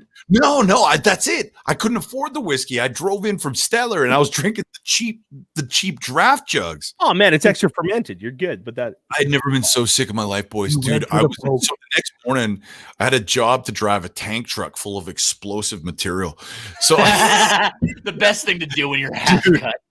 So I get into the shop and I start up the truck, and you can't move it until it airs up, and all that exhaust sends me right to the can, and it was full Chuck City. I don't know if I ever actually got that truck out of the garage. I ended up shutting it down, going to the front office and going, it was one of these, I don't care if you fire me, but I'm going home, or I'm going to die here today, or I'm going to kill somebody else. You know what I mean? I will take half of this province with me. Yeah, it was not good, dude. How often do you guys change your sheets? Strange change of gears. I know, but I got to ask this because this is going to mess you up for life. I'm warning you now. Or after? How often do you guys change your sheets? No, just in general. On average. Before, I'll be honest, you're going to think I'm a fucking disgusting individual. 3 months. No, not 3 months. Maybe a month and a half, max. Kier? I think, yeah, like in my dirtiest young early 20s days, it would probably be that month and a half stretch. But my problem is now like I've become accustomed to the finer things, and there's nothing finer than a freshly made bed that you crawl into. So like if I'm on top of my game, I'm doing it every Saturday. But if you let it slip and you get hungover one day and you can't do chores around the house, I'll push it to 2 weeks. I have 2 sets of sheets. I rotate it. This will change everything. So there's an article I did on the Zed this week where this doctor came out and he warned people why they shouldn't make their beds first thing in the morning. And here's why. Because your bed is infested with these little tiny dust mites. Now, they feed on dead skin all through the night. 1.5 million of them. 1.5 million of them. if you were to close your bed and make your bed when you're done in the morning, oh, gross. You actually give them a climate to survive in, and you only increase their numbers when you crawl in the next night. Fuck yeah. So when you leave it open, the airflow and the light kills and dehydrates them. I would like to say I've been mocked within the past 4 months for being the guy who doesn't make his bed. And my excuse before was always just like, what's the fucking point? I'm getting back into it in like 12 hours. Yeah. Now I'm going to be like, yeah, well, I'm not filthy like you. I don't want to sleep covered in life forms, you animal. It might be one of the most eye-opening and disgusting articles of the entire week because, man, I felt weird that night after knowing that. Climbing into bed, you're like, well, yeah, it's like an ecosystem of nasty dead skin cells I like things like this though. Like anytime my lazy bachelor ways are proven scientifically to be the correct way, I'm always like, yes, I knew that all along. Oh, right, that's why I've been doing that the whole time. It's not because that a minute spent building my bed is a minute not playing GTA. It's because I care about health. Trust me, I already copied and pasted that prep and sent it to Rochelle because she's on me every day, man. You know, if the first thing you do is make your bed in the morning, you've accomplished one thing. Everybody's ripping off that same Navy SEAL guy who gave a speech once and passing it off as their own knowledge. Okay, well, a couple more quick things before we go. It's Christmas time. Are you guys rocking any baked goods at this point in time? I know my wife is thinking about tomorrow making, what are they, the butter cookies? Or are they called shortbread cookies? I can't remember. Shortbread? Yeah. Not tarts, they're cookies, yeah. Ooh, yeah. Mama White, when she brought me my presents, she brought me the big bag in my house. Shortbread. My mom's shortbread's the best, hands down. Yeah, everybody's mom's is the best, and I bet your mom's is though. Yeah. But my mom's is top. Mine's like my mom's making the recipe that her granny made, that her granny made, that her granny made. It's like it's one of those old country things, right? So it's like Gaelic thing, or some shit. Yeah, 100%. And then the other thing she makes, which is like I've never found somebody else who even knows what they are really, let alone has them as a staple. But mincemeat tarts, I will fuck up some mincemeat tarts. Wait. So I'm trying to imagine this like butter tart size. Yeah, but they're like mini shepherd's pies, or like how the fuck? No. Mincemeat is it's a misleading term, so it's not actually meat. It's more of like it's chopped dried fruits. So like you got your currants, you got like some raisins are in there, and then there's like I don't know what it is. It's brown something, but it's not. So it's like you're a turkey strip away from pemmican. Yeah. No, not even like there's no actual meat to it. Like it's all very fruit based. I want to say. Is it like how do you say tortilla? No. We always tortilla here, but it's like I said, the meat part is very misleading, right? Well, there's no fucking meat in it. Like, why would you call it a meat anything? All right, so according to allrecipes.com, mincemeat is a traditional English treat that's usually used as a filling for mince pies during Christmas. Tastes great mixed with vanilla ice cream. It's just like it's a very English type deal, right? Like well, it's live. That's what it is. It's live. But why meat? Right. No, it's delicious. There's usually like a big old, like there's some maraschino cherry gets in there, right? I don't know why they call it mincemeat. All they had to do was add the word fruit instead of meat. It would have solved everything. I used to call our tortillas meat pie or mince meat pies all the time because I thought that's what that was. Yeah, tortillas, right? Yeah, no, it's a mincemeat. Yeah, Google mincemeat tart. Let me Google this. That's fucked up. So they call it mince meat, but there's no meat in it. It's just fruit. Yeah, exactly. It's and I think I wonder if it's one of those things where it's like mincemeat and mince are like interchangeable, but yeah, it's a very English type deal, right? Let me tell you though, like if you ever get a chance, don't let the word meat turn you off. Like throw a mincemeat down your gullet. They're my favorite. Like I love my shortbread, I love my gingerbread. But since I was a kid, like my mom's mincemeat tarts are what I look forward to at the holidays. They are the goddamn best. Yeah. I've got one in my fridge. What about Mama May? I'll go grab one out of the fridge. I'll let you see what it looks like. I want to see one. What's Mama May making for Christmas time? She's not making anything this year, actually. The fact that we're not going home, she shuts it down. She didn't even put a tree up this year, dude, which is really weird because she's literally the most festive person I've ever met in my life. Like when Christmas comes around, I'm putting the tree up, stockings are up, all that stuff. No. Well, take a day off, right? Like, She, I will say her go-to snack, though, we do the nuts and bolts, dude. So nice. Yeah. We're talking, the pretzels, like Cheez-Its, corn nuts in it. Oh, yeah. Wait, do that again. So it's like it's a tart, and then it's like it's just kind of like it's like Yeah, there's a couple like there's some little little nut shavings more than like full nuts. So is it similar to appetizing a regular tart that you would have? Just a straight normal tart shell, yeah. And honestly, like the minced part, you can just buy jugs of it at the grocery store. Like if you go to the bacon aisle, there's just like things of minced tarts, right? Like maybe in Fort St. John. I've never seen that. No, I made them in Red Deer at one point. I remember. Okay. Yeah, it's because here's the thing is like I'd never had to make them. My parents had spent a Christmas out of country, so I had to make the minced tarts. Sister makes the shortbreads. We do a swappity swap, and I was like, "Where's the mincemeat?" And then I was surprised when the lady was like, "It's right here in a jug." Is that how you talk to people? Just because you got the muzz now? It's like good day, good sir. 100%. Would you tell me where the jars of mince are? Pardon me, ma'am. People like to help people that seem classy because it makes them feel classy by extension. That's fucked up because I know you, man. That's hilarious. 100%. My public persona is nothing but a lie to protect the monster that lives behind the scenes. Well, what about you, Bobby? Like, what's your deal for Christmas? Are you guys just basically you're hunkering down? Obviously, oh man, yeah, it's difficult this year, man. Usually we try to make a home to Bonneville and stuff like that, but this year we went full out Griswolds, man. I went and spent hundreds of dollars on lights. I never put lights up, never. But you got the smoker too, dude. You got the smoker, right? Dude. You gonna smoke a turkey? So here's what I'm doing. This is what I'm excited for. So actually on our Wild 95.3 Facebook page coming up on Tuesday, you know how people have the Yule log? Yep. I'm fucking doing a Yule hog. And I'm setting up the camera. Oh, Yule hog. Yeah. Steve, we're going Facebook Live and we're making a pork shoulder and we're gonna go like a 12-hour cook or whatever on a pork, and we're just gonna go Facebook Live the whole time, cracking beers. Y'all seen this? Yeah. Oh, this one's for you, Steve. Steve never responded to my comment. He commented on one of your Facebook questions on the radio station page the other day, Tony. You guys were asking about like bands or something, and he responded Manowar. And I was like, how the hell did Warriors of the World? Well, that was the thing is I was like, how have I never had a discussion about a mutual love of Manowar with Steve before? Because Steve, get on cam. Let's talk about Manowar. Manowar's amazing. Like they're one of the. I've got a number of LPs from them. They're one of my favorite. I don't have my hard stuff here. Steve, this is for you, buddy. One sec.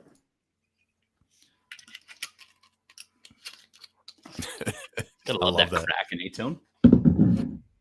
The Kraken is okay. I know Steve is also a rum guy, and he would probably share that love. I believe he's done the Kraken. My all-time favorite. If you can ever find it, it's a beautiful sipping rum. It tastes good mixed too, but it's just so good. It's called Bumbu, B-U-M-B.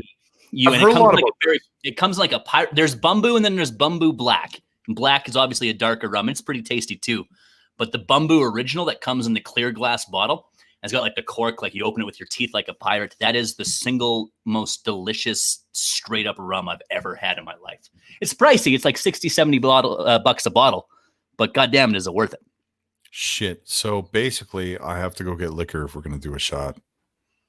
Yeah. Jen! Oh. More meatloaf. Jen! Jen! I need your help. She hates it. I try to sound as pathetic as possible. Is that pretty good? Like it's pretty working pathetic. Good. The problem is what, like 8-9 years into marriage? Probably she's immune at this point, right? Yeah. I remember the war cries back in Wainwright, though. We'd get back from JD's and we'd walk in and hear, yeah, and she would have soup ready. Let's do a shot, and then we're going to shut the show down. So, hey, Tony, can you tell Jen I say hello? Kier White would like to say hello, by the way.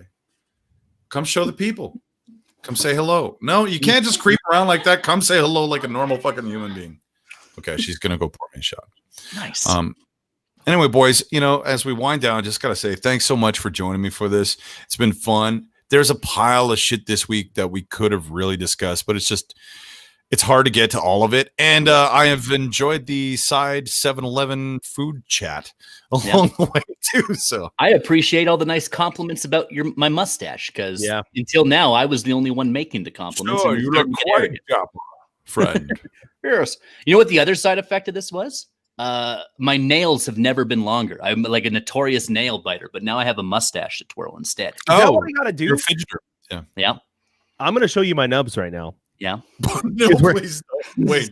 Because we're getting to the end of the broadcast, so it doesn't matter if we lose people, right? So we're gonna do a nub count 3, 2, 1. Check out those bad boys. You get them down to the 5 point. This guy chews his nails, so that's what I gotta do, man. That's what I gotta do. The thing is, it's that nervous tick, right? It's that nervous tick. So then you get, then you can just do the twist of it. And the best part is like when you're doing your nervous twist at that point, people look at you and they're like, "Oh, that's a motherfucker." Jennifer, come say Merry Christmas to the boys before you go. That's smart, man. I'm gonna mark that down. Yeah. Plus, on the other side of it, you'll have a kick-ass mustache. Think how cool your promo shots will be. Say Merry Christmas, Jenner. How you doing? She can't hear you. I got you through my cans, but tell her I say Merry. I'm literally grabbing her ass right now. Yeah. Oh, all right. That's Jenner. I'm sorry for playing Jack and Diane as you're walking. All right, kids. For the scuba. I really probably should have grabbed the shot glass, but we're just gonna do it out of the jug. Fuck it. That's Cheers, old school. scuba. My heart. Thanks a lot for joining me for the distillery, guys. I really appreciate it. Thanks for having me, Tony. I appreciate coming on. Yeah, thanks, man. I appreciate it as well. Merry Christmas, guys. Merry Christmas, everybody. Have yourself a good one. Thanks a lot for joining us for the episode. Oh, wait. If you ever want to be involved, you want to jump on cam, you want to chat with us, let us know next time in a future broadcast. All right. Oh, Bob was got one. Yeah, I got one now because nice. This is the end. Go for it, buddy. It's rum. Ooh. Yes.